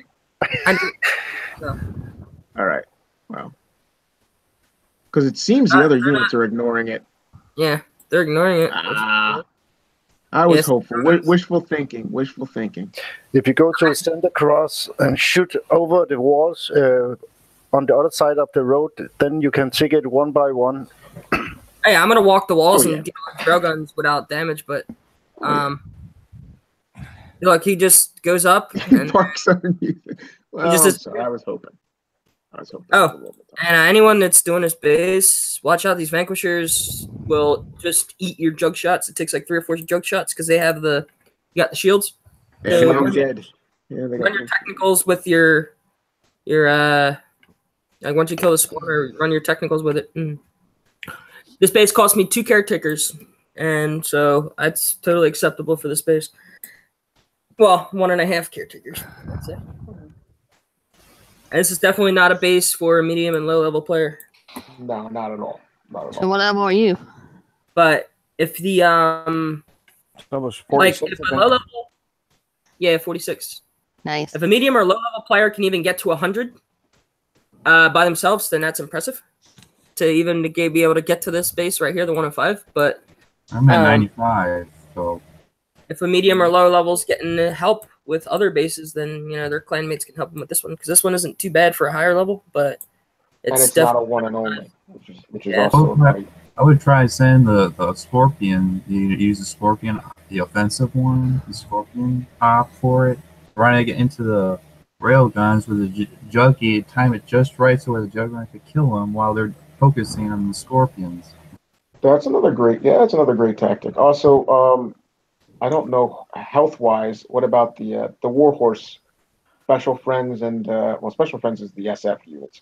The Warhorse is Killer Cavalry, I believe. That might be another option if people have collected or got those silly ops in their arsenal. Ops always are a good friend. Dava use the walls to kill the bit by bit. Yeah, I'm just trying to get these little vanquishers out because the vanquishers tear up my jug. Oh yeah, I would hit them, let their shields pop, and then I would retreat or end attack, and then come back and hit them again. I've got 4 caretakers, so I can just, when one dies, I just replace it. Yep. Keep support in the background. And this way, and I have these technicals for the spawners, so this way my Ardra and the technicals will take care of the spawner stuff. And now this is most likely got a Achilles GS, so slap a caretaker with your Juggernaut, and it'll still take damage, but it's not going to take as much damage because it fires at. Oh yeah, I guess you can outrange it if you do like that. I'm gonna go up a little bit, but your caretaker. Hey, buddy. Hey now, don't get crazy. Welcome to my world. Welcome to my world. That's the I don't care taker. Yes. I'm getting shot. I don't care. But it's closing time in the pub. Do you not know? Now, worst case scenario, the caretaker can take 4 or 5 railgun shots. Worst case scenario, you can just do that. Now, see, does the Growler is supposed to have a built-in shield, but it does. It has the shield. It does kick off. Multiple times. It should have taken more than one jug shot to kill him because he's got the shield. Because that's why I can't one shot a vanquisher. No, his shield already went off from a splash earlier, I think. Dude, so you were on pretty much your second shot, so he didn't have the ability to use the shield the second time. So. There's a fella there, and that's Trippy on YouTube. He's just bought the caretaker, and he is on the 105 base. What level are you at, Trippy? And well done as well.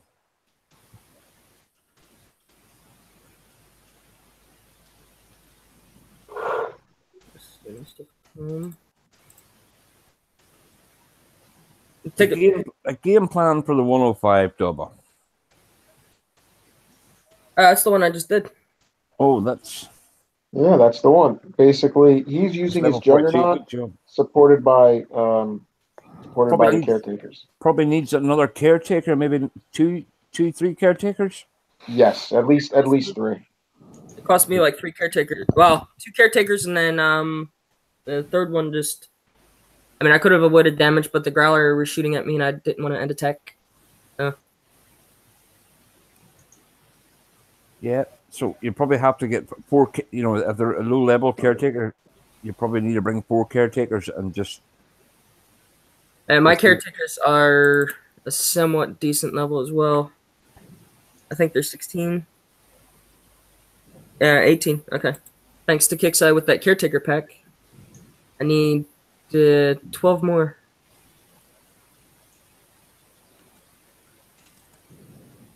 Oh, and managing repairs. Go over something. This platoon last night was totally damaged to the point of there's maybe 1 or 2 alive.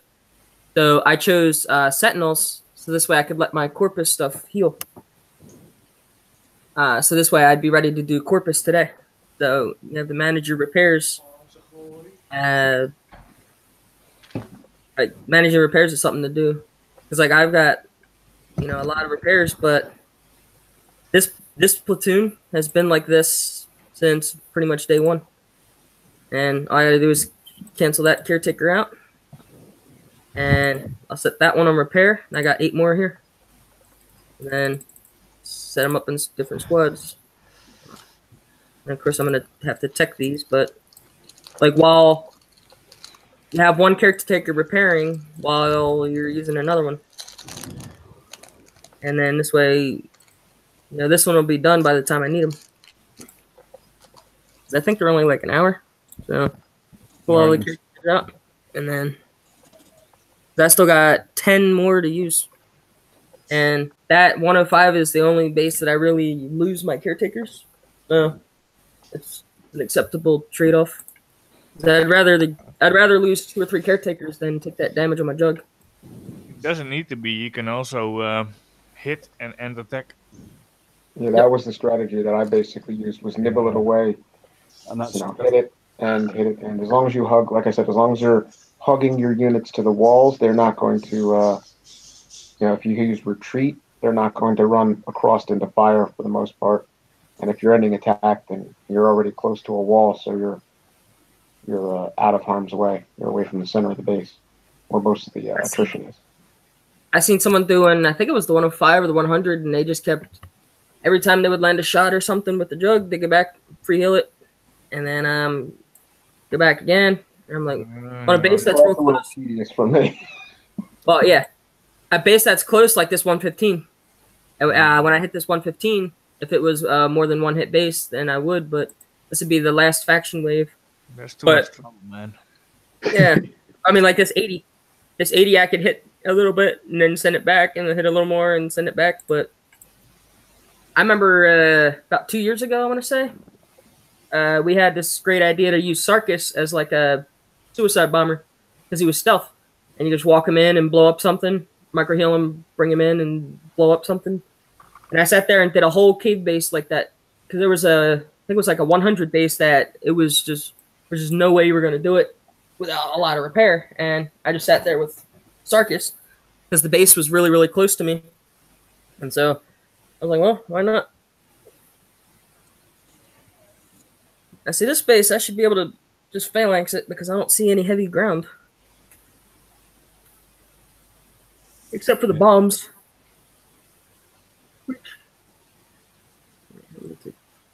Oh, I got a blackout. I can utilize. Are the blackout bases, the Omega blackout bases, the same setup as the last 2 events? Are they? I think they are. I don't know. I haven't done them. In the sector I'm in, we've had two blackout drops so far since day 1. 2 that I know of. So, oh dear. Either the spawn rate isn't good, or the sector that I'm in is just terrible at making them spawn.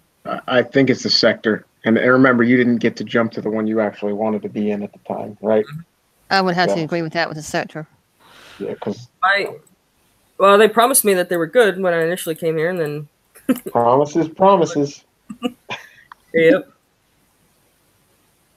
I mean, they've been good to, like, there's no politics here or anything like that, so it's nice, but the event is not good because I haven't been hit or anything, but the sector bases just aren't spawning here.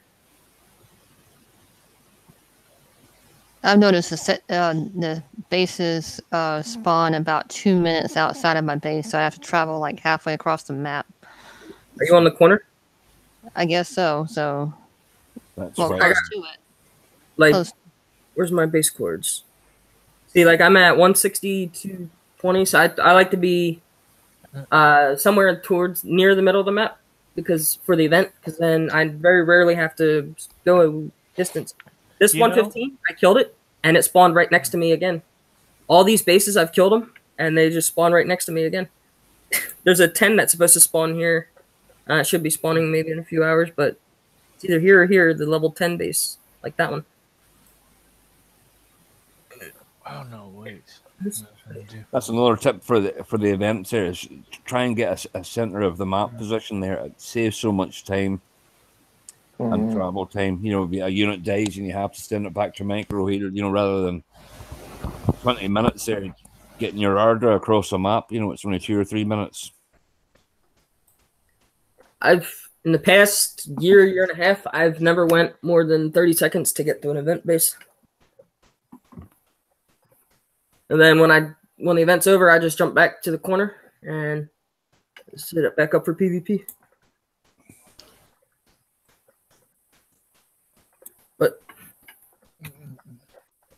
PvP is interesting if you're in the middle of the map.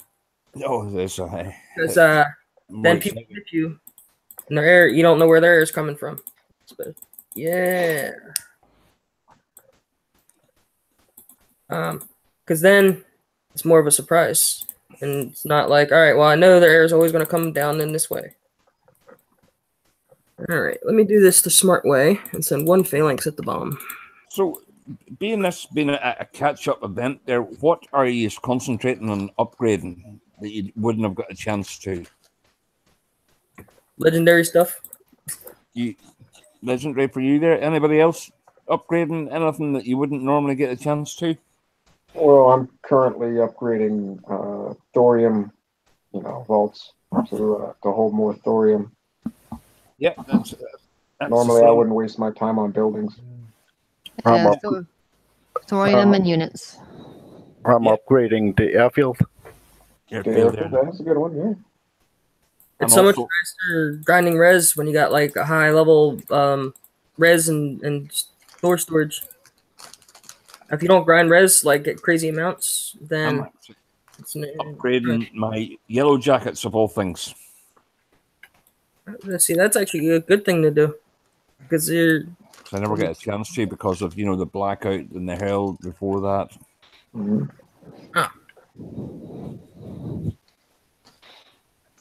And see, that is one thing I will say though. If you can focus on a ground unit, a tank or whatever, it's probably a good idea to try to rail and get those out of the way, because once the Shadow Ops unit comes in, that's another vehicle that's going to need to be upgraded. So that's going to stop progressing that tab. I just if you got something put aside, you might want to focus on that. I was so stupid that I upgraded the Warwick, and now I have 4 or 5 units that can go to level 20. So I have to wait 3 days more before I can level them to level 20. That sucks. Yeah, what units are going to level 20? Wait, see here. Open. This is Spartan. I have Alkaloid R20, Lips R20. Now I have Breacher. Can level to level 16 maybe. Then the vehicles I have Hammers 20, the pure my Vindicator. Can I level to level 20? Very good. And what level are you, Thomas? I am 45. Very good. And you must be quite an active player then to do all these bases and that for these tokens. I play every day. Good for you. And that is how I found out the Unshackled. I hear you every time when I'm at work. I hear this program. Oh, God bless! Thanks for thank you very much for tuning in. Yes, and hopefully you'll return and be a regular person on the panel. If you allowed me, I would. No. It's great. I think it's fantastic. The different time zone, having the European style show, the GMT show, that's been a help now. It's not catching you while you're working. You have a little bit more time that you can do it on your free time. Yeah. Yeah. Oh, good. See, that's what it's all about. Switching things up so everyone has an opportunity to contribute, because we always want new voices, new ideas.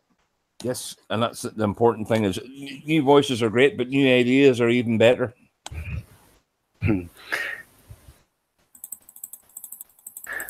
It's because we are all fighting at different styles, I think. Yes, we definitely are there. You know what I mean? It's different Exactly. levels, different units.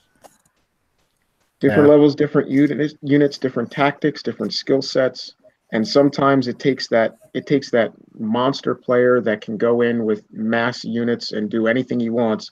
One day he's just toying around with a low level unit that he has because he's never upgraded it or whatever, and he finds a way to use it to do the same thing that his Juggernaut can do. And it's that little trick that he can show to a level 38 or level 40, and that's all they have is that low level unit. They don't have an Omega Juggernaut level 37.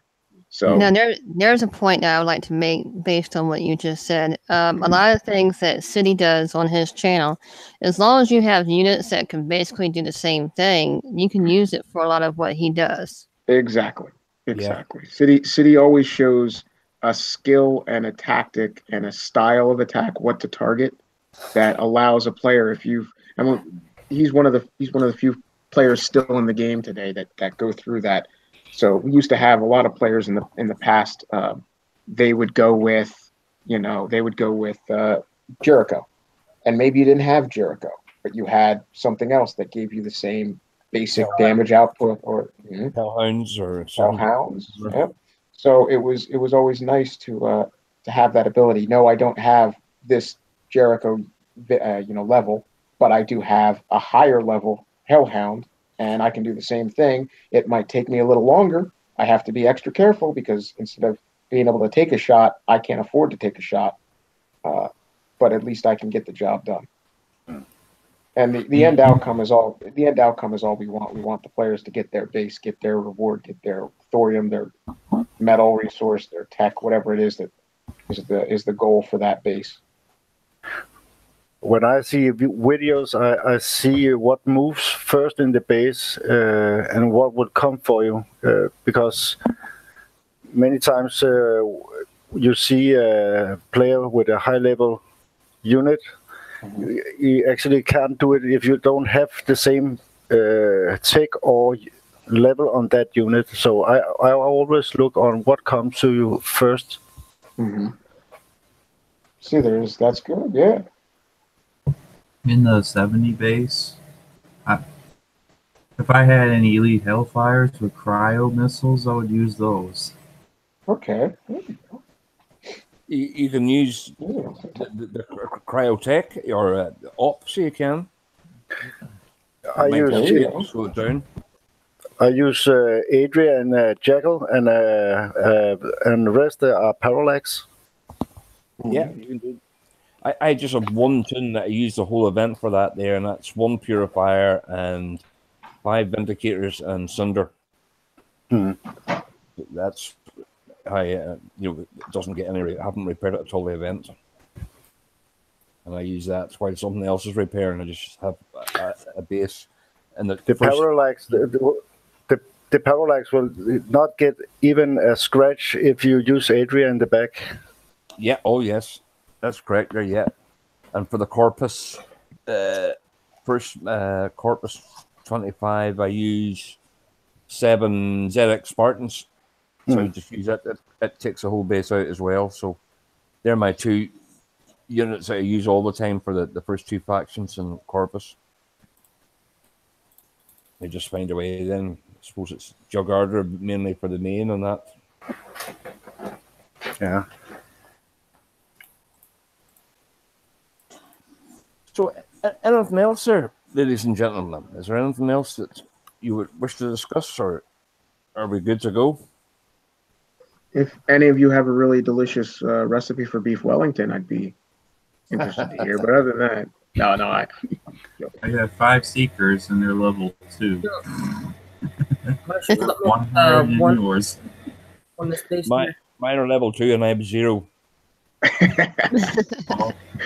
Why want to use any anti-air as possible? I have level 18 and I have 4 of them. Well, maybe 18 I would definitely use them, but not at level 8. With this, the 3rd faction wave for the railguns, if you knock out the radio towers, you can use a stealth unit. So, You have detonators for survivors. You've got Spartans for the Corpus. And then for Sentinels, you have absolutely nothing. Juggernaut. You got the range on the jug. Well, yeah, the third faction wave isn't bad with a Caretaker and Jug, but no. I saw a YouTuber. He for the Survivor, he was throwing he or she. So I don't know the gender of said person, but oh, get on with it.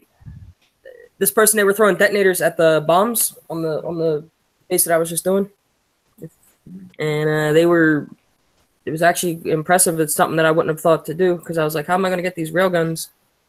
And yeah, they were throwing detonators on them. Why not?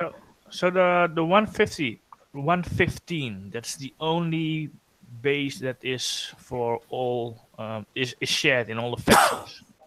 No. All the factions have their own version of each of the track bases. So when you do the faction, exactly the same. Yeah. But the Vercraft 25, that's for the Corpus. That's the first. But that's that's a main track. No, it's a faction track. It's 25. Oh, yeah, okay. Oh, And, you're right. and the Survivor faction track opens with the 20. Yeah. Yes. Base, exactly the same base, just different numbers. Okay, so yeah, this is the thing. So the number of the base designates which faction it's attached to, but the design of the base is identical across all three.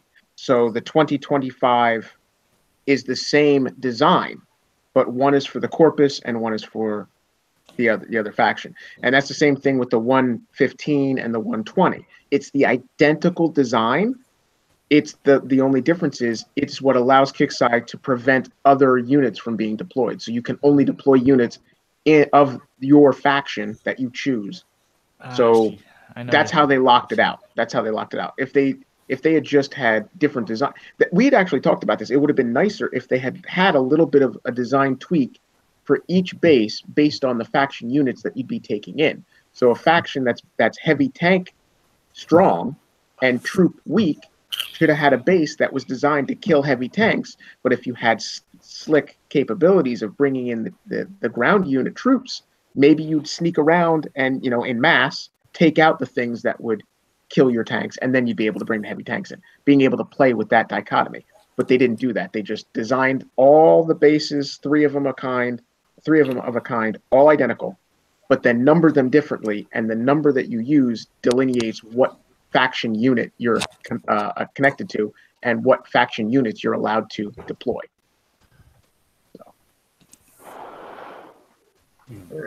So yeah. It like I said, it became confusing. These bombs right here is what I was referencing. They brought a detonator here, and then it blew up the railguns. Yeah, if you can get a detonator down the back, it'll. They went in and knocked this out, but hopefully 10 phalanx will be able to finish the rest of this. This is not going to be. If you focus one phalanx to take the rail shot and you sneak in, you can get that bomb. Yeah, so but you have to kill both of them separately because the first bomb at the top right will not take out the bottom left rail. So you have to, Do you have it's electric running there, Dubba? Do you? I do not. But you should. You should. That's it's electric, slow-mo have been ops of choice in this event. Now I got free units that I can sacrifice. That is another good tactic. Taking damage from your phalanx specifically, sending out those soldiers. Hey, listen to me. Will take a lot of freaking damage off of your phalanx. See, now they're not. They're not going fist. No, these guys are ones that don't listen. Okay. So, the weakness to the phalanx is right there. That Tesla. Yes. You have to kill the Tesla. Again, I just focused on that. There you go. I focused on the bomb building because it kills the Tesla and the rail. That's it. Nicely done. And so this is why one of the reasons I don't run into electric is because I'm cheap. But another reason is I can dance around these units, so I get a little more damage. But yeah, its electric definitely helps if you have the metals, and you're going to be doing a few more than just one base. Mhm. All right, what do we say? Phalanx or what? Cyclops or Draken? What do you guys think I'm going to get? Cyclops. You're gonna get a Draken. Get a Draken. Get a Cyclops. Draken. I want a Drake. I want a Draken. Drake. They're going to give me a Cyclops. Get a Draken. Cyclops. And the winner is Cyclops. Cyclops. Damn it. I told you. I want a Drake and Cyclops. I'm going to go with Cyclops. You must have 99 of them, that's why. I don't think I have many on Drake and Is there anybody who have done this last boss base for survivors? I did. It was actually pretty not bad. What do you use? So, do you have Max Deadies? What? Max Deadeye missiles. Max missiles? Yeah.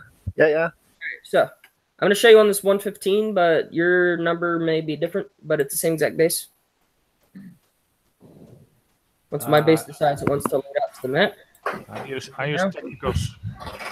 All right, so Use technicals, yeah. Survivor, yeah. Standard go- machine gun technicals, or did you use the technicals with the To trigger the explosion building, I used the splash of the 3 equipped with the flamethrower. Mhm. And then to finish it off, the other 15s I had with the sustain gun, just the Yeah, standard one. Good. see, I put a Deadeye right here because then it'll blow all the other ones up. And then I ran with the machine gun technicals, and I just kind of stayed in this area. And so the boss will come right here. So I went up, and I kind of just ignored these, and I targeted the boss. As soon as I targeted him, he ran over here. And then I went and I hit him over here. So then he had a little bit of health when he was over here. And I was like, well, there's just a railgun, and none of this other stuff will hurt my technicals. So I was like, whatever, I'll just target him.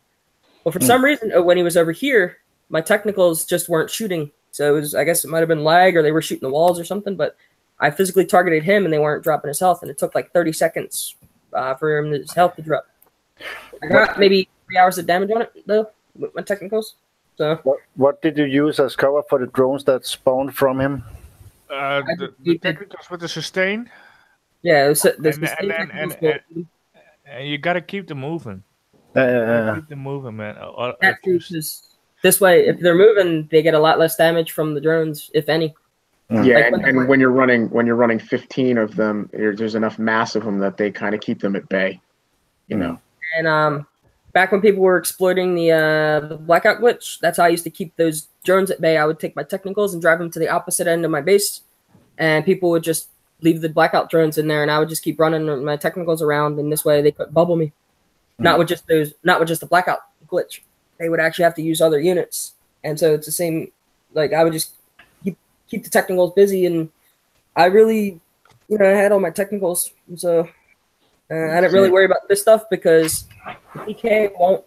I don't think a PK will knock him out one hit, but you can try. But oh yeah, I dropped a Deadeye here and a PK here, and here was only to take out the defense lab and the go-go bar. So this way, it would knock out the defensive and offensive buff that the boss would get. And other than that, I didn't care about any of this stuff over here. Oh, thank you.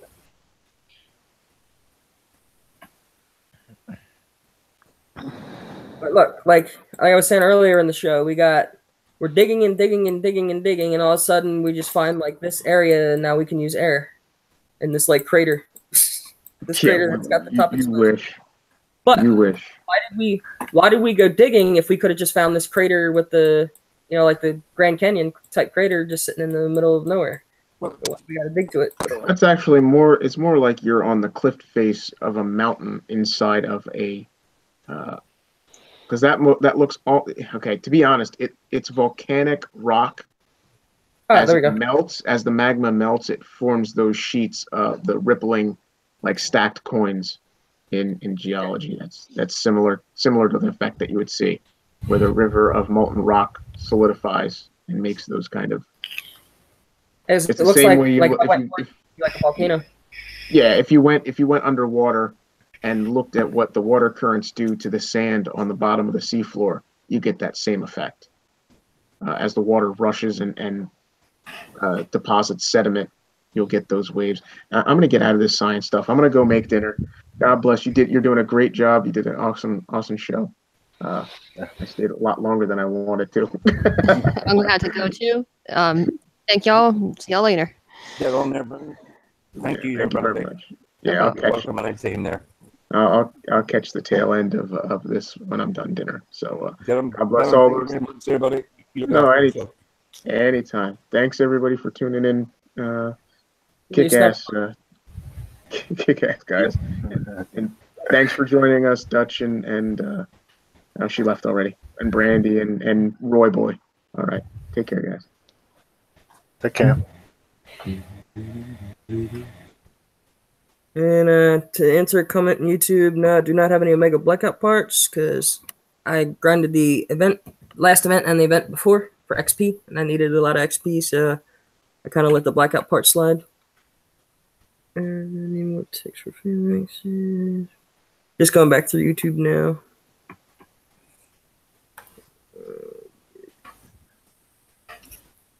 Well,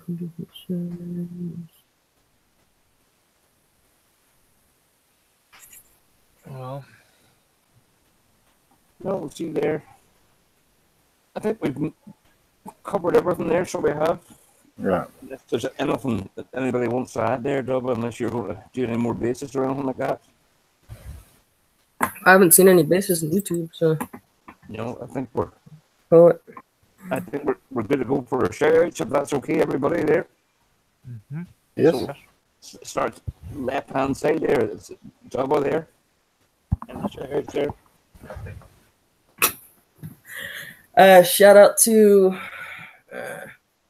Shout out to Sector 68. Been really beautiful, really wonderful during this event. Shout out to Kixai for getting this event almost right. And shout out to Roy Boy and Ghost Rider and sorry Thomas, I don't know your game name, for coming on the show. You guys are always welcome. Thank you. And final shout out to let's see. Shout out to Iron Hand and YouTube for just a random shout out. There we go. Okay, Dutch. Shout out to the panel. Shout out to YouTube and all the war commanders that are listening to the show later on. Get another Dutch there. Yes, your shout out, please.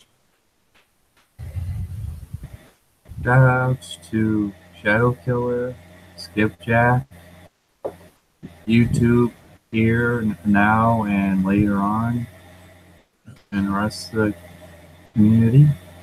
And there you go. Thank you, sir.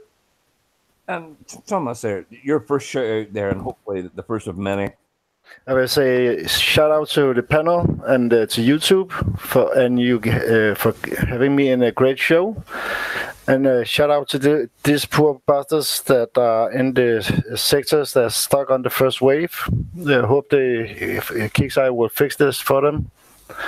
And that's all. That's perfect. Thank you there, everybody there. I'll just say thanks to all the panel, and especially to Venom and all that, to Roy and Randy and City who had to leave there and that there. Thank you much, and everybody out in YouTube land there. And that's it. Just the only thing I have to say is just keep it classy. Mm-hmm. Okay, everybody. Good night. Good night.